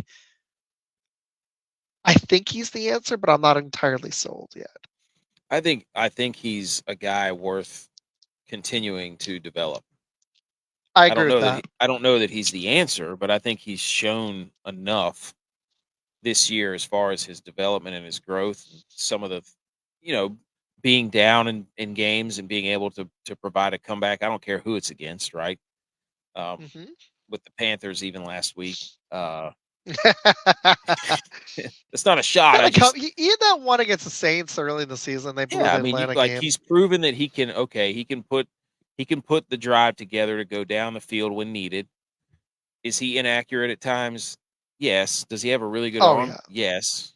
I mean, he's got a pretty good arm. And arm talent's there. people people think that they don't have weapons, but a lot of those young receivers are good. I think they just need to get a little bit more development in their run game to help him. But I mean, I think he's worth letting it play out for a few more years. I don't. What I say is the answer. It's tough to say. I think he's can he keep doing what he's doing? You know, because nobody had ever seen him. It's his first year as a starter. I mean, if you look at his numbers Yeah. as a first year as a starter, they're not bad. You know, they're not Mm-mm. otherworldly, but at the same time, it's a learning process going from one of the greatest throwers of the football of all time to this guy who's essentially a rookie.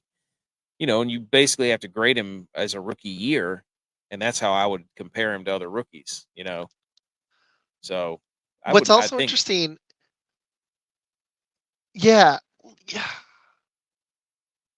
I'm not sure either. I would definitely give him more past this 1 year. He's got one more year, and some people are like, give him a year to year. I'm like, no other quarterback in the league would do that. They hate being franchised. You have to commit, but you have to commit at the right price. But the one thing I would like to see is, like you said, either a running back. They never do this, so this isn't going to happen. I'm being realistic. I know they're not going to do it. But let's say the Bengals are stupid and let T. Higgins go.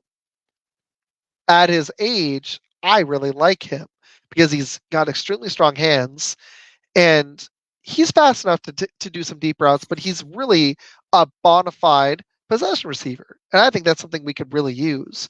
If you're not going to go out and get a legitimate deep threat, I do like our young receivers, but Watson's consistently hurt. And the one thing that scared me this season is it seems like, especially the last few weeks, we've had like 3 or 4 on the injury report every week. Yeah. So I kind of like a vet. One vet would be nice. Wicks and Dobbs has been pretty good.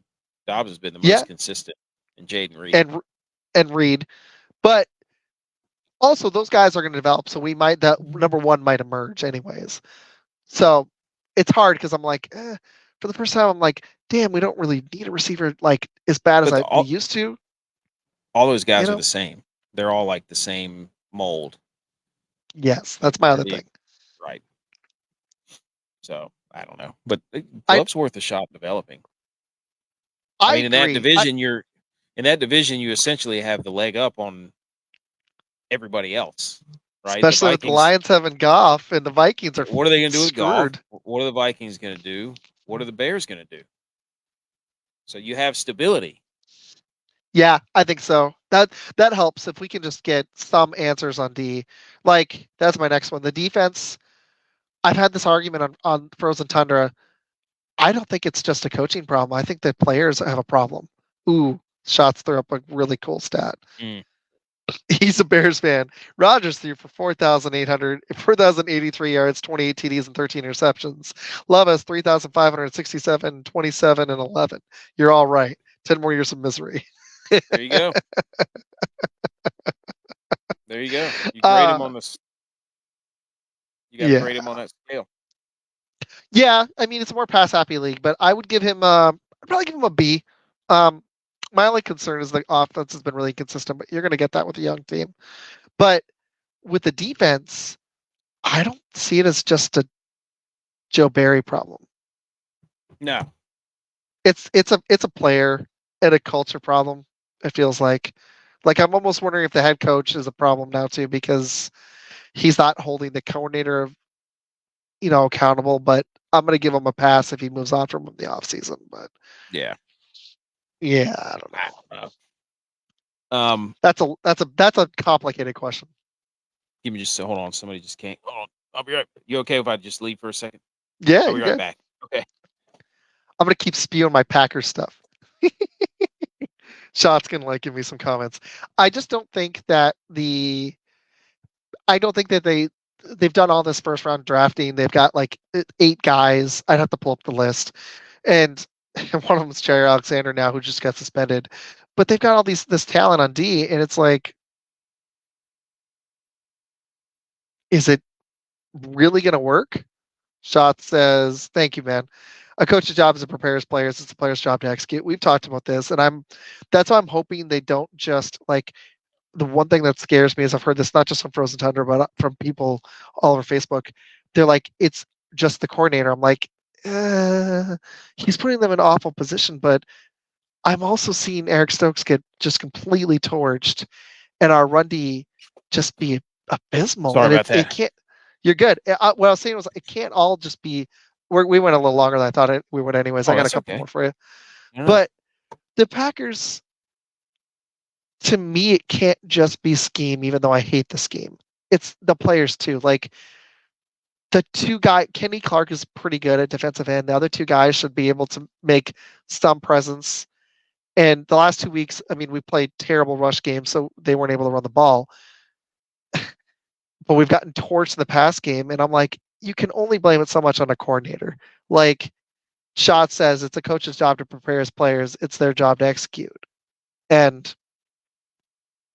I agree with that, even though I hate the scheme. They don't seem to have an identity. Do they have good DBs? Do they have, crippling linebackers? Do they have people who can get to the quarterback without having to blitz? Like, And that's probably why they play the covers they do all the time. They don't think they have any of those things, so they just play in the middle, right? Yeah. We seem to have a decent. I thought we had a decent pass defense, but then we let Baker Mayfield and Bryce Young just torch us. Yeah. So it's like, what? Baker Mayfield just looked just incredible, and Bryce Young, and that was his best game as a pro, was against us, and I kind of thought it was going to happen too. I almost didn't pick him because of it. This is an easy question. What'd you make of the way Rodgers left? What do you it just gave me such it just gave me such Brett Favre vibes. Oh yeah. It was eerie. The Jets. He is everything. Insufferable at times. Because he makes it even as a Packers fan. Like everybody's out to get him. But he's creating all the ammunition himself. Yeah. He's like, hey, I'm gonna go up to this stage. And I left a bunch of rotten tomatoes down there, but don't throw them at me. I'm just going to say some things that might make you mad. And I'm not talking about his. I could give a crap. It's just his. Yeah. It's he walks around like everybody's mad at me, and it's like, well, dude, like you told the Packers you were 90% coming back. You basically said that you might be retired. You went on a darkness retreat. You then told the Jets that you were going to come back from an Achilles, and it's like you make it all about yourself and then wonder why everybody's always talking about you. And it's like, what are you doing, dude? I mean, he's a marketing genius too. He's a marketing genius. He is. He's like Jerry Jones level of almost to level of creating awareness, and it's so annoying. Like, I'm a Packers fan, and he was driving me effing nuts. I was like, dude, just get out. Like, I was ready for him to go. I hate to admit that, but I was like, dude, just trade him. I wanted them to trade him the season before that, but it was hard to do it off an MVP season. But after that stupid 49ers playoff game, I was like, I just don't believe this guy can get it done in the playoffs. And at some point, even though the GM didn't supply him with talent, which I think they may have also been pissed with him and been like, no, you got Devontae Adams. Go do it with one receiver. I almost think it was deliberate. They were like, forget you, dude. He's a gaslighter, man. He just walks around gaslighting everything.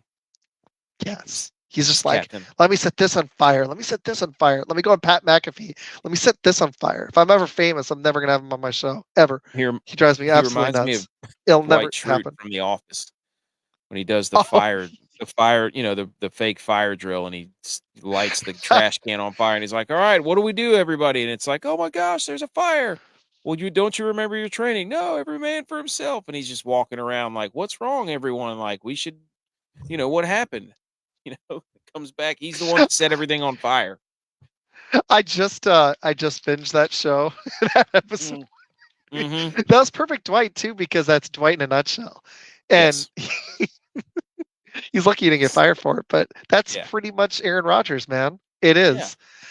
Yeah. It's there were rumors. Shots made a good point. I was like, absolutely not. I would have him on my own show because he owns my team. Discount Double Check. The mayor of Chicago, Aaron Rodgers.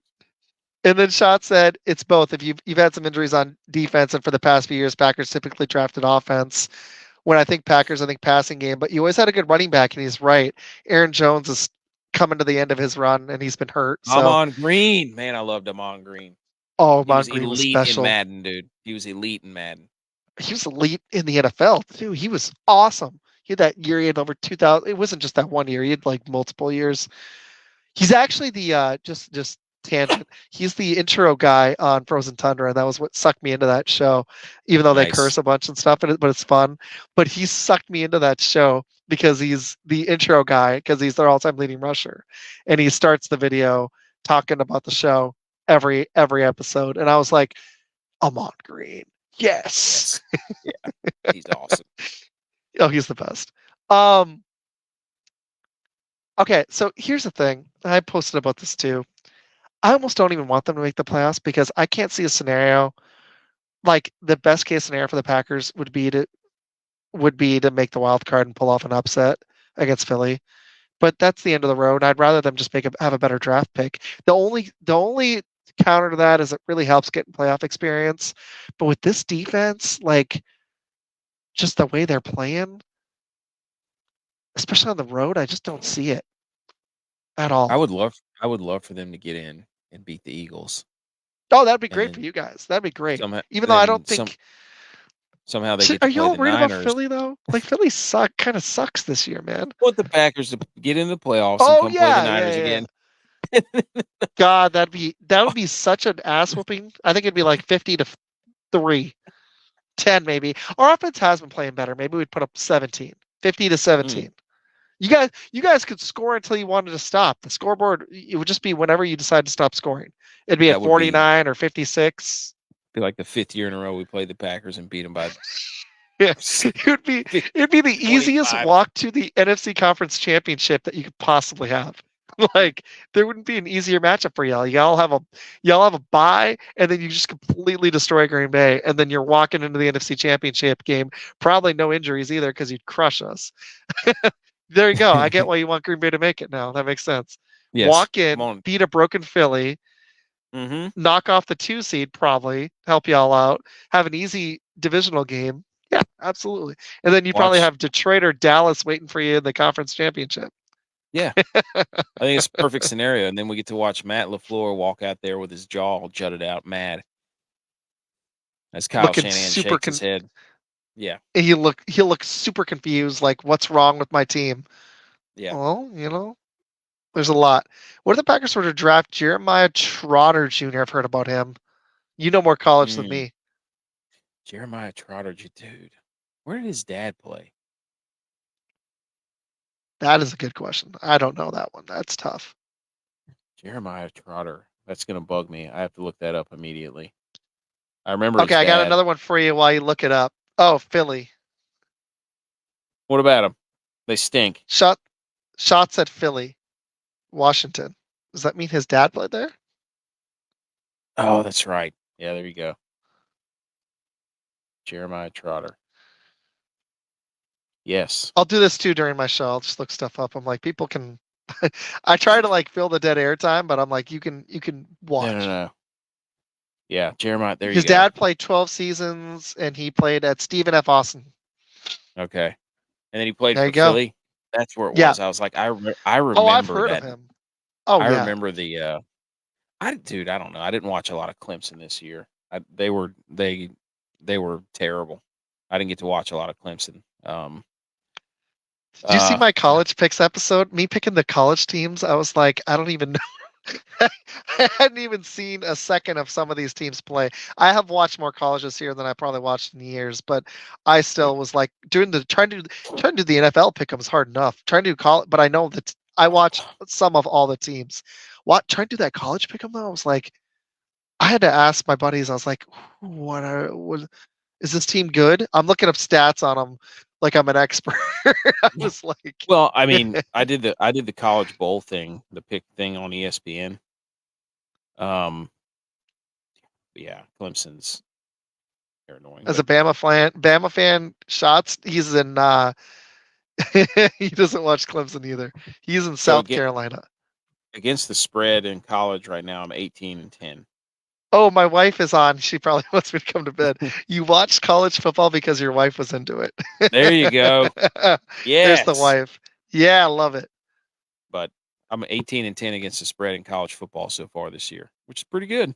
That's not bad. We're sucking our pick'em. My buddy won last year, and then he employed my help, and we're doing worse. I did. He won it. He won like $700. He just does a straight like a pool pick'em. Yeah. So, for college football so far, 19-9, not bad. That's not bad.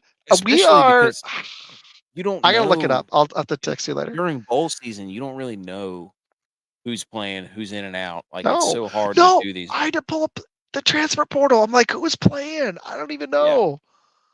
Yeah. Like you, it's a crapshoot. And then there was rain all week this week in the bowl game, so that completely bamboozled all of your, high flying offenses like SMU. They couldn't throw the ball against Boston College, and Boston College just basically runs it 47 times a game because that's where AJ Dillon came from. Yeah. SMU's are running. They put up points all over the place. So, but it's 42 games. Screw that. We did 11. I did do 42. That was rough, but also.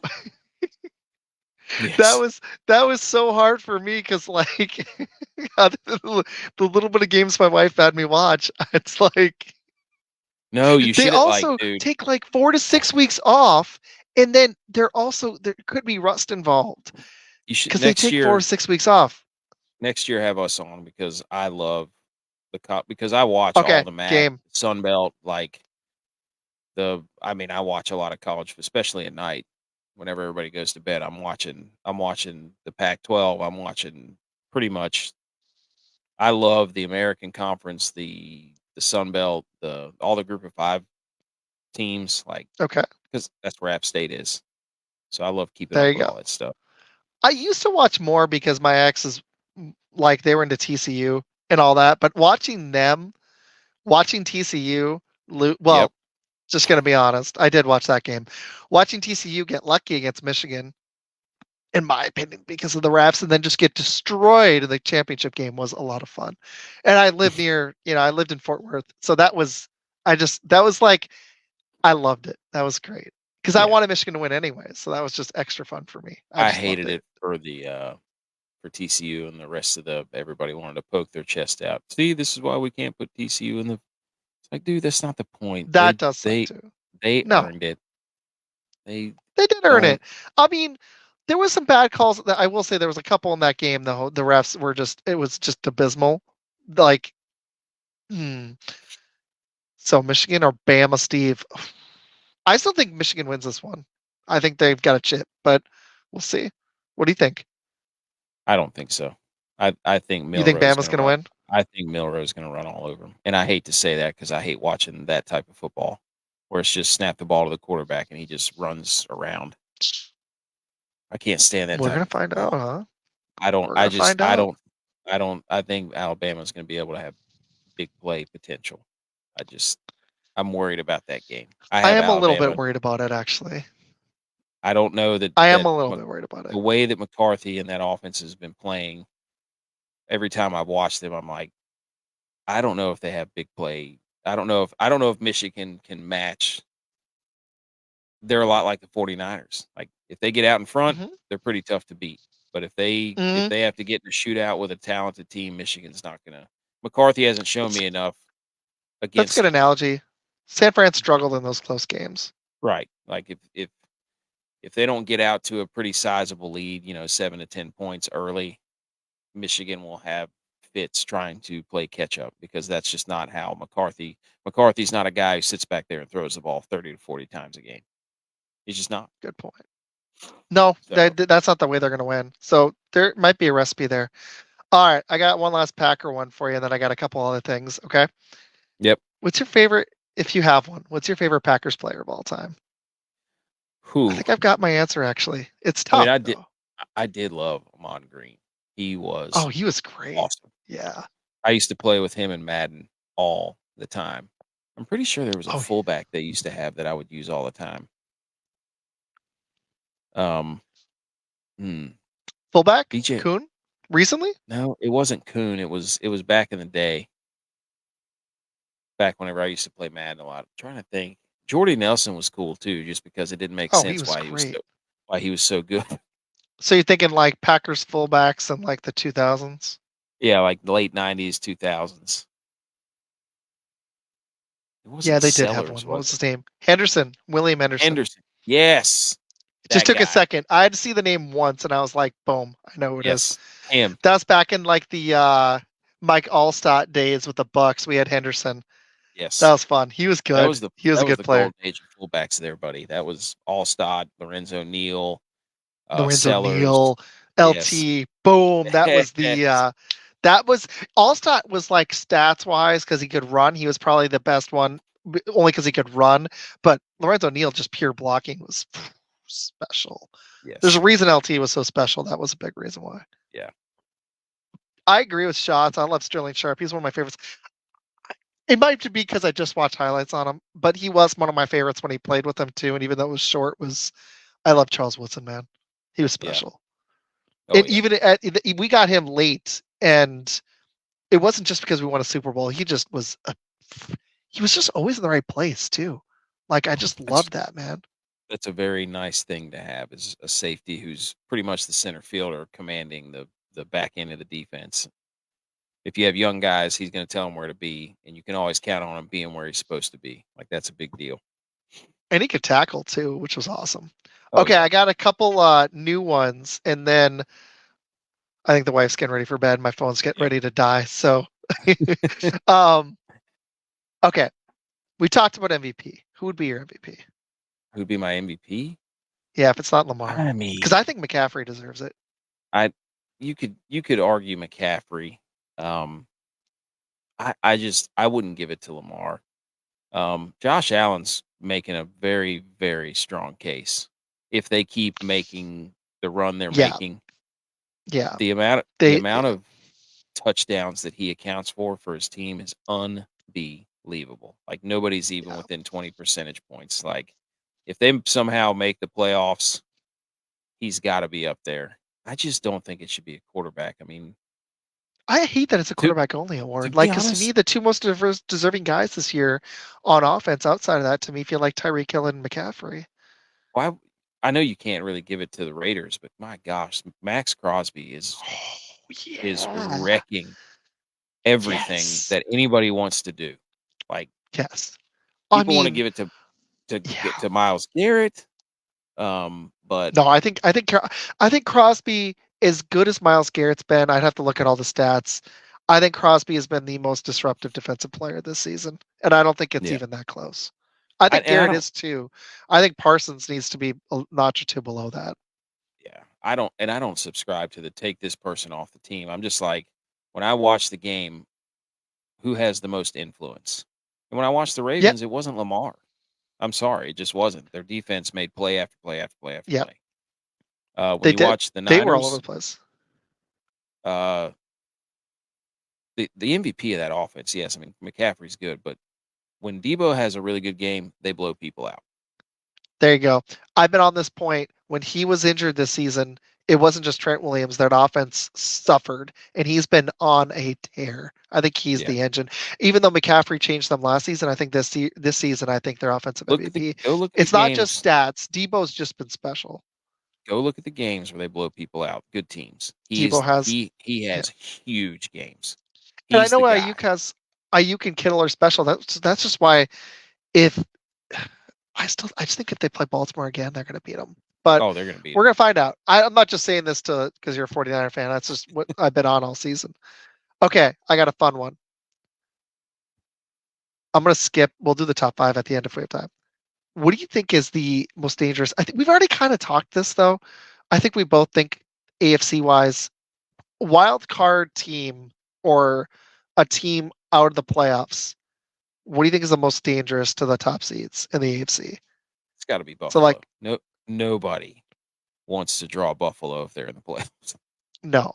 I think You the other don't. team though, what's interesting is I think Cleveland's going to be a tough out too. Cleveland's gonna be tough. They're especially with Flacco now. But Yeah. I mean, Buffalo and Cleveland are two teams in the wild card race you do not want to play. No. You don't want to play No. either one of I those. think you might see the 3 and the 4 go down to the 5 and 6 in the playoffs. And if the Yes. Raiders make it and they play Hellacious D, I wouldn't bet on it. Joe's been saying it.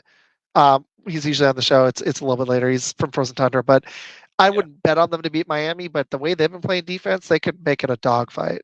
They just don't have a. Yes. I just worry about them with quarterback play. But if they can run the ball and play hellacious D like they did at Kansas City, maybe, maybe. I Mm, agree. It is the Jags. the Division leading Jags. team. Do you think is the weakest? Jags look like hot garbage. Yeah. AFC. So Without Christian that's Kirk, man, Trevor Lawrence, they can't really get anything going. AFC West. The Chiefs don't look good either. The way they're No. playing right Well, now. actually, that's a really good point. As bad as Jacksonville's been, KC does look even worse. They're awful. They're I don't like know. That's three. They're not good. They're not even. They haven't even clinched their division yet. no. And The they Raiders play actually can win the Cincinnati. last two, and if they lose the last two, the Raiders would actually steal the division. And the crazy thing is, I heard this on Bill Simmons because he's one of my popular guys I listen to. Hmm. They are 3-5 in their last 8 games. Yep. that with Mahomes and Andy Reid. Yep. And that They're playing. defense and a good running back. Yeah.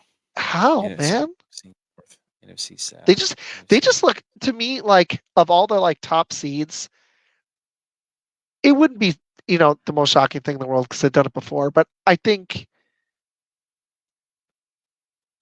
don't even know if I consider Jacksonville. I mean, they technically are top 4 seed, they're division leader right now. But between KC, Jacksonville, and Philly, I don't like all three how they The look. Lions. But I don't like the Lions either. I don't like the Lions. Those 4 teams look all beatable to me. Yeah. Like I wouldn't be shocked if any of those 4 lose in the first round. Yeah. I wouldn't be shocked. Rams make it, go to Detroit, beat Lions on Matt Oh, Stafford's homecoming. absolutely. I I think wouldn't be so. I shocked. think Buffalo's going to beat KC. I think. Yeah. Oh yeah. I also think Cleveland's going to be favored in Jacksonville and go beat them if Kirk is he out for the season? I don't know. I know he's still on IR. Yeah, I think that was an IR to return, but I don't know Yeah. if he's even be 100. So I think they're done. Um. Okay, I got a couple more. Okay, what team in the AFC that's outside the top 7 do you think makes it? I'm pulling Houston, Pittsburgh, Cincinnati, Raiders because Denver just started Stidham. So I or think you have Denver. to. I think you have to look at Houston or the Raiders. Those are the Yeah, I those are think the so too. only two. I Yeah. think Houston can win the division, but Yeah, I with don't know what Stroud the coming scenario back, is. Yeah, but I they think I don't know what the division tiebreak is. I'm trying to look at it on ESPN right now. I'm not sure. Indy's ahead of them, so I don't know if they have to. it's division record, and then I think it's conference record. So Yeah, I don't know I'm what looking at those their numbers look like. schedule. Don't they play Indy, Houston? Yeah, they play Indy next week. So if they There beat you go. Tennessee and then beat Indy, and Jacksonville slips once, they'll pass Indy anyways. Yeah. And Jacksonville's So likely to probably lose one of the if you're two. a So betting man, you're going to put it on Houston. yes, but I think the Raiders aren't interesting. Like that'd be good odds. Slide that in. It would be a hilarious storyline if Denver rattles off the last two and makes the playoffs after they bench Russ. That would be just phenomenal. That After would all the be news that they're going so to cut great. him. That would be that would just be phenomenal. And then send him a Subway gift card and be like, "Go buy yourself a sandwich, pal." Here's a sandwich. Get Yeah, out. You know everybody. We're done. yeah, Just I don't care what team you want to trade. No trade. Okay, we're just gonna outright take the 40 million dead cap hit. You're out of here. Deuces, yeah. bro. Get him out. Raiders. Do you think? Ooh, I don't know if it's too late. Shots brought up a good point. No, it's Do you think not Pierce too. should It's be in not too late. the coach It's of the not. year discussion? He's plus 50,000. So if they make the playoffs, go ahead and throw 5 bones on that on Antonio Pierce to win the coach of the year. Do it now before they make the playoffs, and That's a you'll really think good point. Because like the other coach of the year candidates are like outside of Campbell, who's not going to get as Stefanski. much love. Stefanski's number 2. Campbell's number 1 Yeah, in the betting odds. So it's I like Campbell, the Indy guy Stefanski, because they've overcome stuff. and Steichen. Those are the top 3 coach of the year candidates. But Yeah, Antonio Pierce is plus 50,000, ladies and gentlemen. And if you're watching this, go throw yourself $5 if you're in a state that you can. yeah. So Texas is a fun state. Maybe in a couple years, there might be a reason Mark Cuban sold the team. Maybe who yeah, knows? Might be possible. In the NFC, I'm looking at the teams. Green Bay does have an easy road, but I don't even want to see them in. I think the Saints are out. It's kind of weird in the NFC because it's either going to be if Minnesota, whoever wins the Minnesota Green Bay game is probably going to sneak in maybe over Seattle. But there's mm, not even teams in the NFC that I like outside the picture, really. Because Minnesota they're going to Jaron Hall now yes, against us, and Valhalla. we just freaking suspended our quarterback. I'm like, Yeah, that was a wild. because he went out for the coin toss because he's pissed and it's just a whole mess. There's a Yeah, that was whole funny. mess. And then That was pretty funny. he almost blew he pulled a Yeah, that was Jerome good. Bettis or whatever that was. That was good. That was fun. Okay, I got one last thing. Well, Do it. actually, really, no, we did. Yeah, we did most of the stuff I wanted to do. Um, top 5 teams, and I want to throw you my picks and see what you think, and then I think that'll be it. And this was a lot of fun, man. I Yes. expected it to be after watching Millie Goats and talking to you, so thanks, man. Yeah, dude. I didn't even do the plug in the beginning. We went on such a that's tangent for Millie Goats, so I'm look, going to give you dude. the floor in a minute just to You talk about Millie Goats. look, man. You don't just listen to the show and then worry about where to find it. I mean, Yeah, this is what it's all about, dude. We just get on yeah, here, we start talking football. We don't yeah. need all, all kinds of nonsense. We I just get don't in there even and start typically going. write a script. Like I've been doing it for Bill recently. I like just write down a couple ideas and just go. Yeah. That's how I usually do it. You should So see you'll see ours when I send it to you. that's gonna be fun. I'm It's excited. a I have everything color coordinated and this big show doc that So you'll see it. no. You did send it, and I need to update Oh it. I yeah. saw yours. Yours was like structured. Mine, I was like, yeah. You have Okay, to so understand, like most of ask anybody on our show, like I will if I don't have points to just keep myself going, I will wander, which I love to do. But the other I've guys are been like, trying to be better for Bill because he only likes to do it for so long, and for the listeners. So I've been trying to be a little more structured. But we've been on tangents galore, and this has been kind of fun. So, but my phone is at 8%, and it's gonna die. So, and it's almost 11 o'clock. So I'm gonna try to do a couple last things really quick. Okay, top 5 teams. What would you have right now? I still think the This Niners are the best team. I hate to be biased. Call okay. me biased, whatever. I don't care. I had Baltimore just because they earned it because they beat them. But Sure. I I wonder in the playoffs what would happen. So I had Baltimore and then San Fran. Yeah. So it's San Fran, Baltimore for me. Who's Um, 3? Number 3, I how do you not I mean, you could say Miami. You could I feel the way Philly's playing, the way Dallas playing, they're both looking like doo doo, even though their records are good. So you have to almost by default go uh, Miami, and then Mhm. I would say you could interchange Miami and Cleveland right now.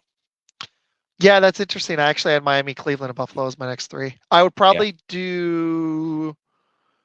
I think Buffalo might actually be better than Miami. Like they could beat them straight up. yeah, But I was impressed with Miami actually winning a decent game against Dallas. yeah, I would probably go Buffalo, Miami, and Cleveland yeah.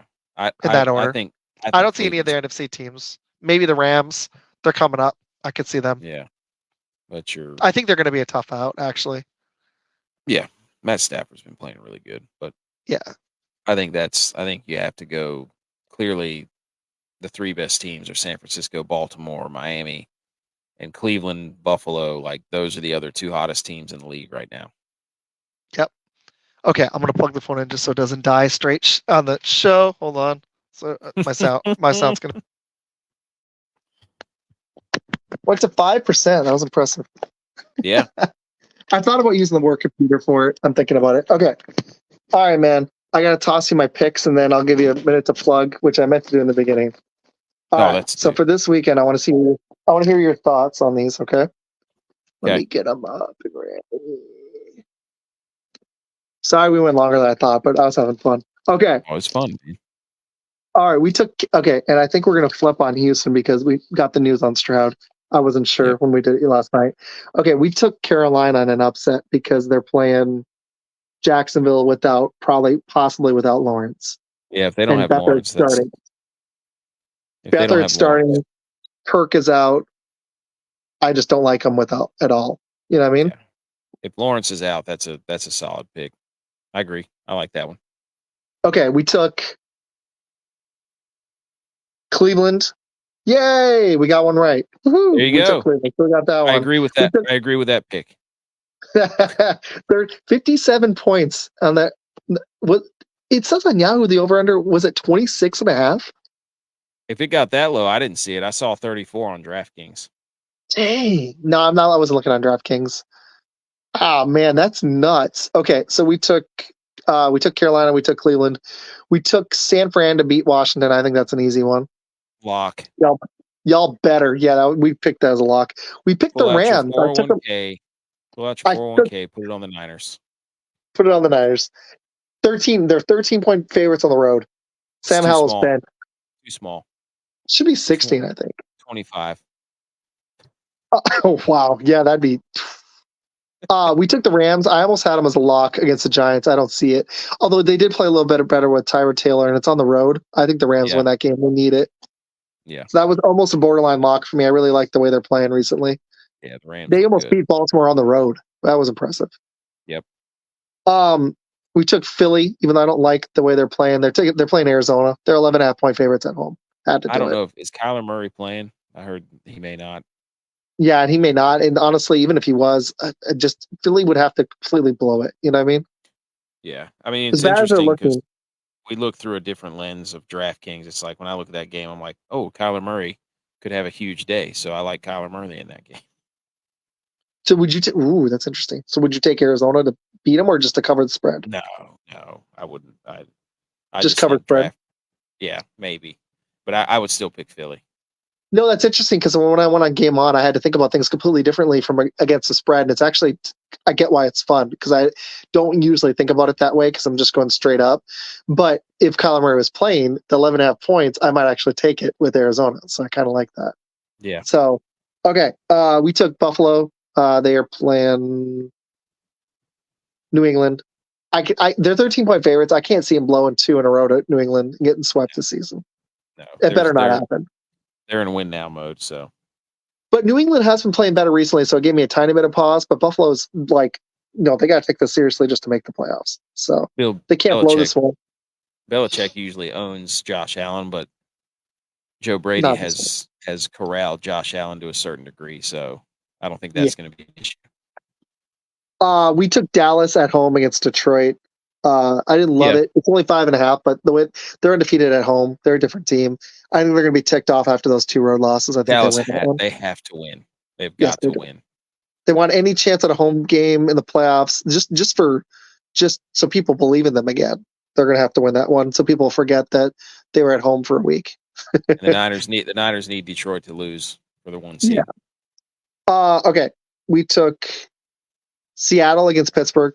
That was a tough one, honestly. But just because Pittsburgh, they always have a winning record. It's on the road. Pete Carroll, I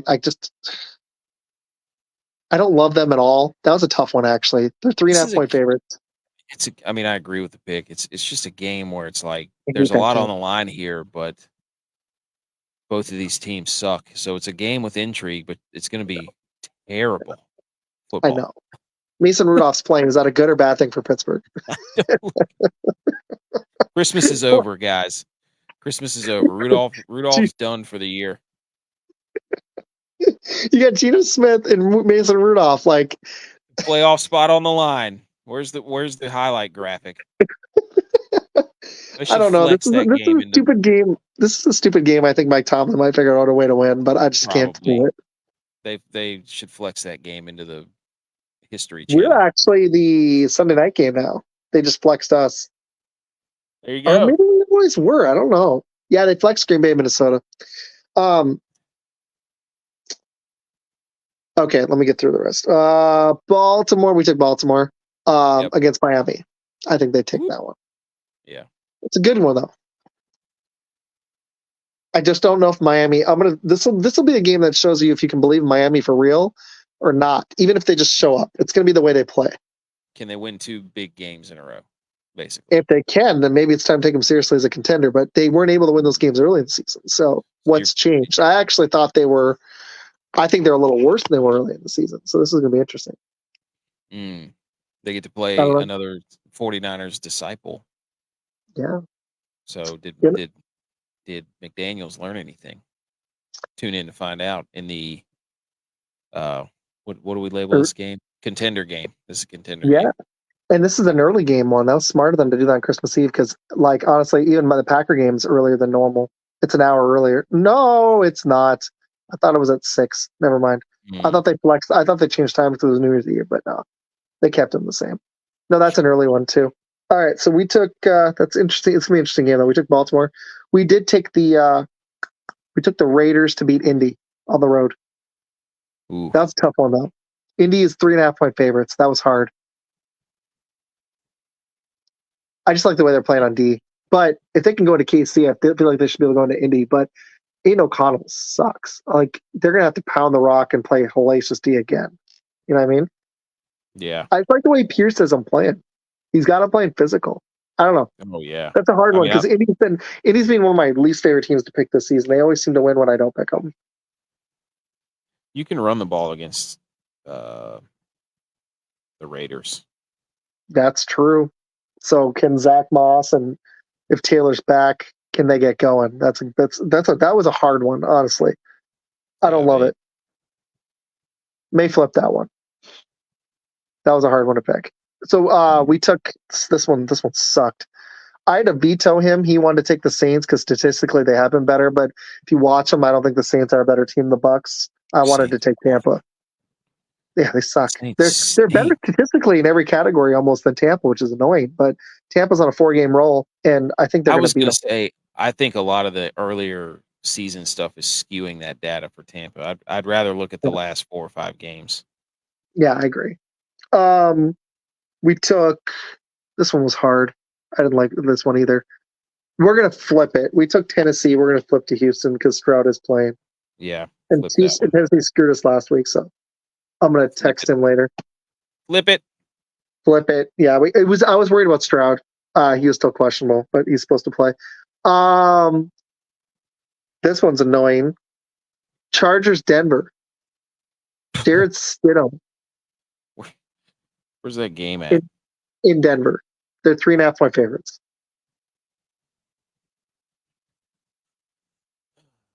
Yeah, Denver that was my Denver's 3.5-point favorites right now. This is on Yahoo. It's a 3:30 game in Denver. Jared Stidham's playing. Stick is playing. I would almost lean more toward the Chargers just because that's what we thought too. They've established their quarterback that they've been playing with for now 3 weeks, and Denver's basically going to have to kind of. We've seen Stidham throw the sling the rock, man. But I would lean more the Chargers. That was my thought too, but it's hard to pick them in any game. But Staley is out. Okay, this one was tough. We took Chiefs. They're favored by 7. They're in Arrowhead. I thought they'd be pissed after that stupid loss. But I don't know if they're fixable. That was a hard one. We did take it is, but it's not Joe Burrow. It's Browning. It's Kansas City's defense is good. Browning's going to turn the ball over there. And then this was the hardest one of the week, and I don't even know what to make of it because Mullins is sat, but Alexander's bent. He's suspended. I leaned Minnesota. They're only favored by 1. The Packers do suck on the road most of the time. I'm starting to lean Green Bay. I don't even know what to do with that one. That's such a hard one to pick.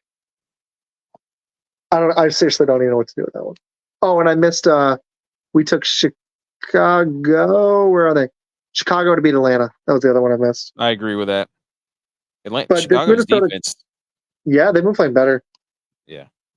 I just don't know what to do with this Minnesota Green Bay game. It's the hardest one. I'm trying to leave my Packerism out of it. I really don't know what to make. I think we can score points. This Minnesota D got torched last week, even though they've been better.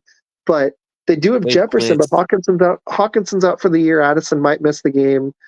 They have KJ Osborne, and they might be down to KJ Osborne, and they do have JJ. We don't have a great corner to cover him now with Alexander out.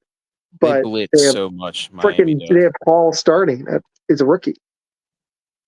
The Vikings blitz so much. Yeah. So much. Are they going to get pressure on us? Shots is still here, man. Thanks for hanging. We're almost done. He says Green Bay, in my opinion. I don't know. That's a tough one. It really is. I don't know what to make of it.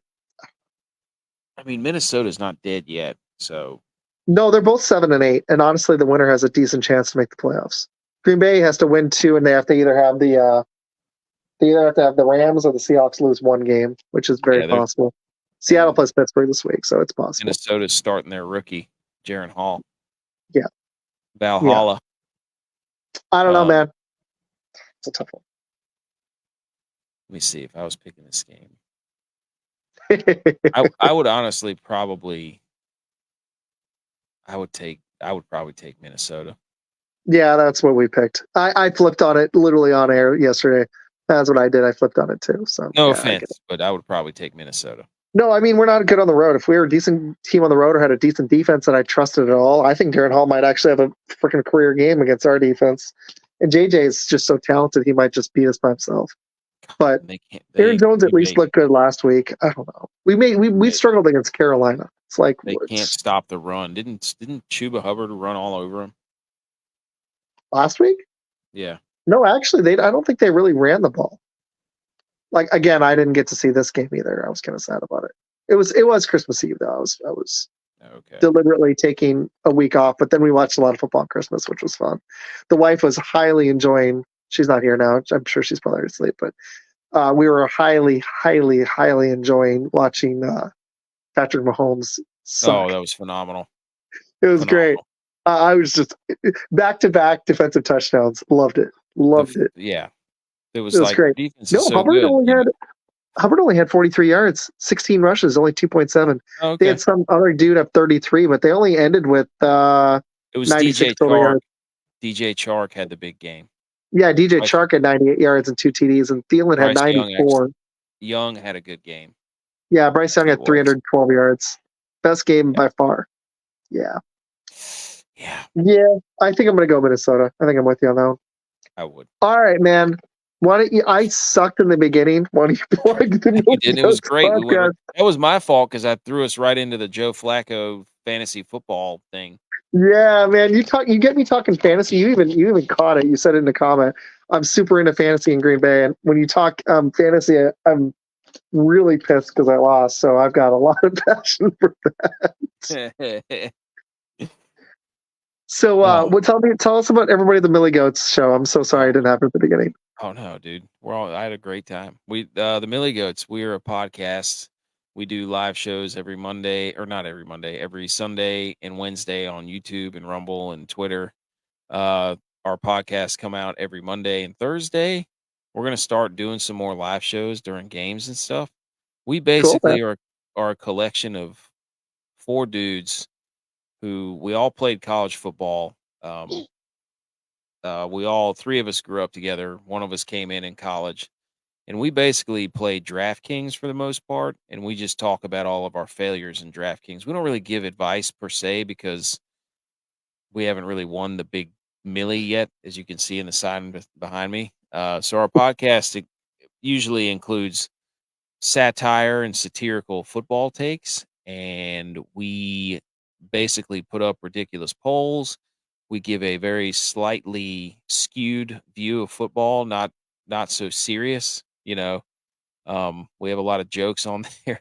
You heard the whole Pete Carroll hat stats, the whole waxing gibbous moon stats, like stuff like that.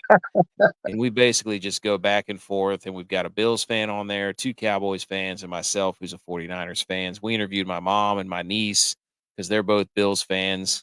Our podcasts go about an hour to an hour and a half, and we basically just talk trash and try to figure out how to win one of these big DraftKings tournaments.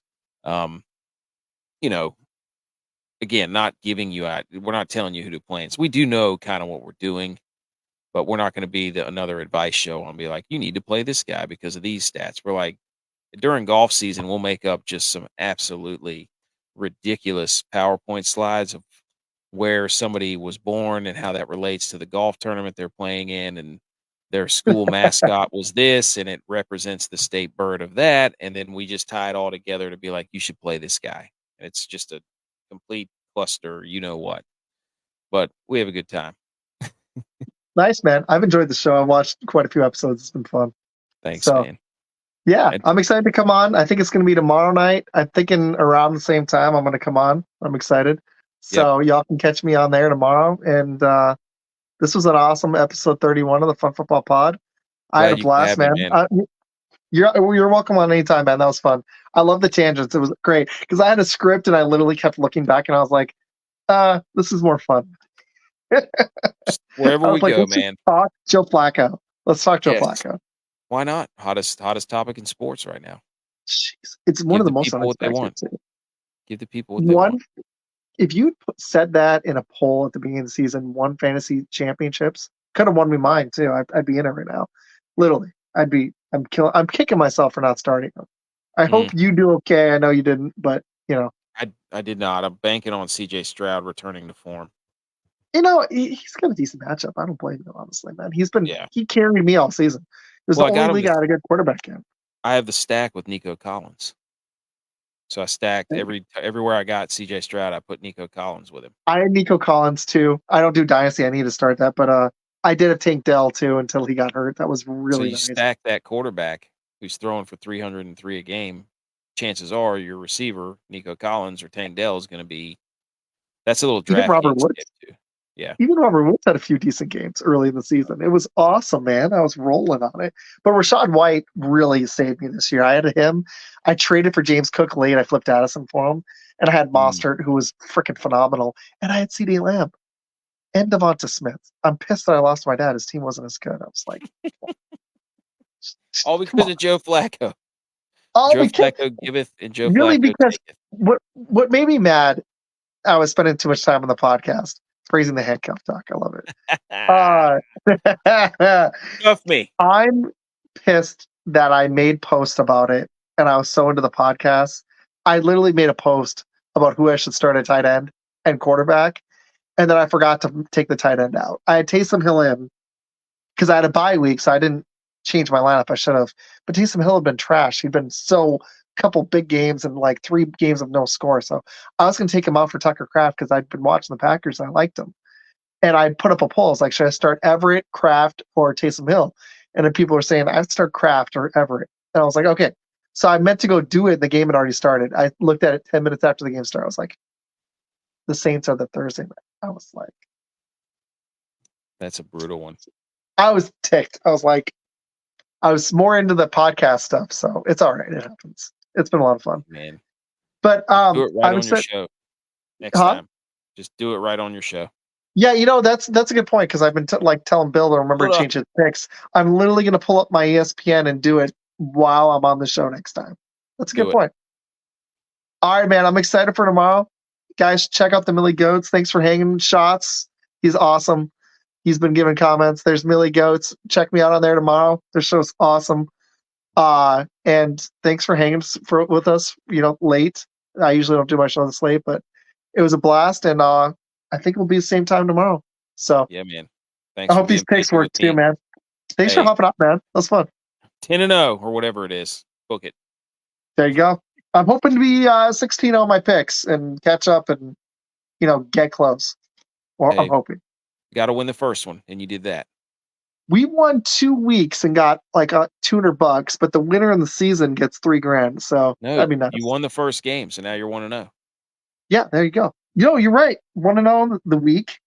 This week isn't that bad. There's just a few hard ones like that. What you need to do is take a picture of that, put it on Twitter, and be like, "Don't want to brag, but we're undefeated on week 17 picks. Check out our show." I'm gonna do that. I'm gonna do it tomorrow. Seriously, I'm gonna be like, check it out. I picked Cleveland first. I'm gonna start having more fun with my polls. I'm gonna be like, guys, look at me. I'm a baller. I picked Cleveland first. Look at this. Come listen to my show. I'm an expert picker of NFL games. I took this picture. It's our weekly picks. Right now we're 1-0. Are we the greatest pickers of all time? Yes or no? Yeah, I'm gonna do it. I might even put it on Facebook too. What's great about that too is we've missed so many Thursday games, so it's actually kind of nice to actually hit one. We've missed so many Thursday games this season. Oh, primetime games are brutal, and Monday, dude. and Monday. Monday.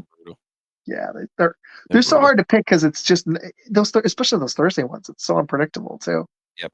It just doesn't connect. But all right, man. Hey, honestly, I could talk for another hour. I had fun, but I'm gonna get to the wife's ready to, if she's not already asleep. So, we're gonna do this again in the off season. I think this was fun, man. Yes, absolutely. And I may not even have to pay for it on the Frozen Tundra. I might do the pro version of StreamYard. I know you've been seeing the little StreamYard logo on the top right. Yes. So I might bring shots on, and that would be a fun show. So yes. All right, man. All right, y'all. You guys can obviously Fun Football Podcast. You know where it is. It's on YouTube. I put on Rumble, which has been pretty explosive. They get a lot of hits. It's on Facebook. Maybe the mock draft we talked about. Shots wants to do I'll just pitch it right now while we're still on. He wants to do a mock draft, like the first, 2 or 3 rounds. We all pick We get like 10 guys. So I don't know how we do this on air. If you can do it through StreamYard, it might have to be recorded. But we get 10 guys. And they each have 3 or a couple people, 4 teams. And if we have to draw the teams, we could do it. But we all draft as the GM, do our mock draft before the draft. Nice. That'd be fun. I think we've already got like 5 guys, so we're like halfway there. So if you're into it, you watch a lot of college, that'd be fun. Oh yeah, I love probably I'd like to do it pretty close to the draft, but we need enough time to do 3 rounds. So maybe a week or 2. Yeah, I've already talked to him. Okay. Yeah, he was down. Awesome. He was into it too. Shots is into it. We've got another guy from from Frozen Tundra, so we've got like 5 or 6 already. So if you're into it, I was going to do some research and try to get knowledgeable. Yeah. So, but yeah, you guys, you can check out the Fun Football Podcast, YouTube, Rumble, Facebook. I put it up there live every time. Spotify, and check out Millie Goats, man. They're on Rumble, YouTube, X. I'll be on there tomorrow, and we're 1-0 on our picks. 1-0. Can't win them all if you don't win the first game. Exactly. Thanks, man. I'll see you on tomorrow. I'll message you, and I'll work on that script in the morning. All right. See you tomorrow. See you, man.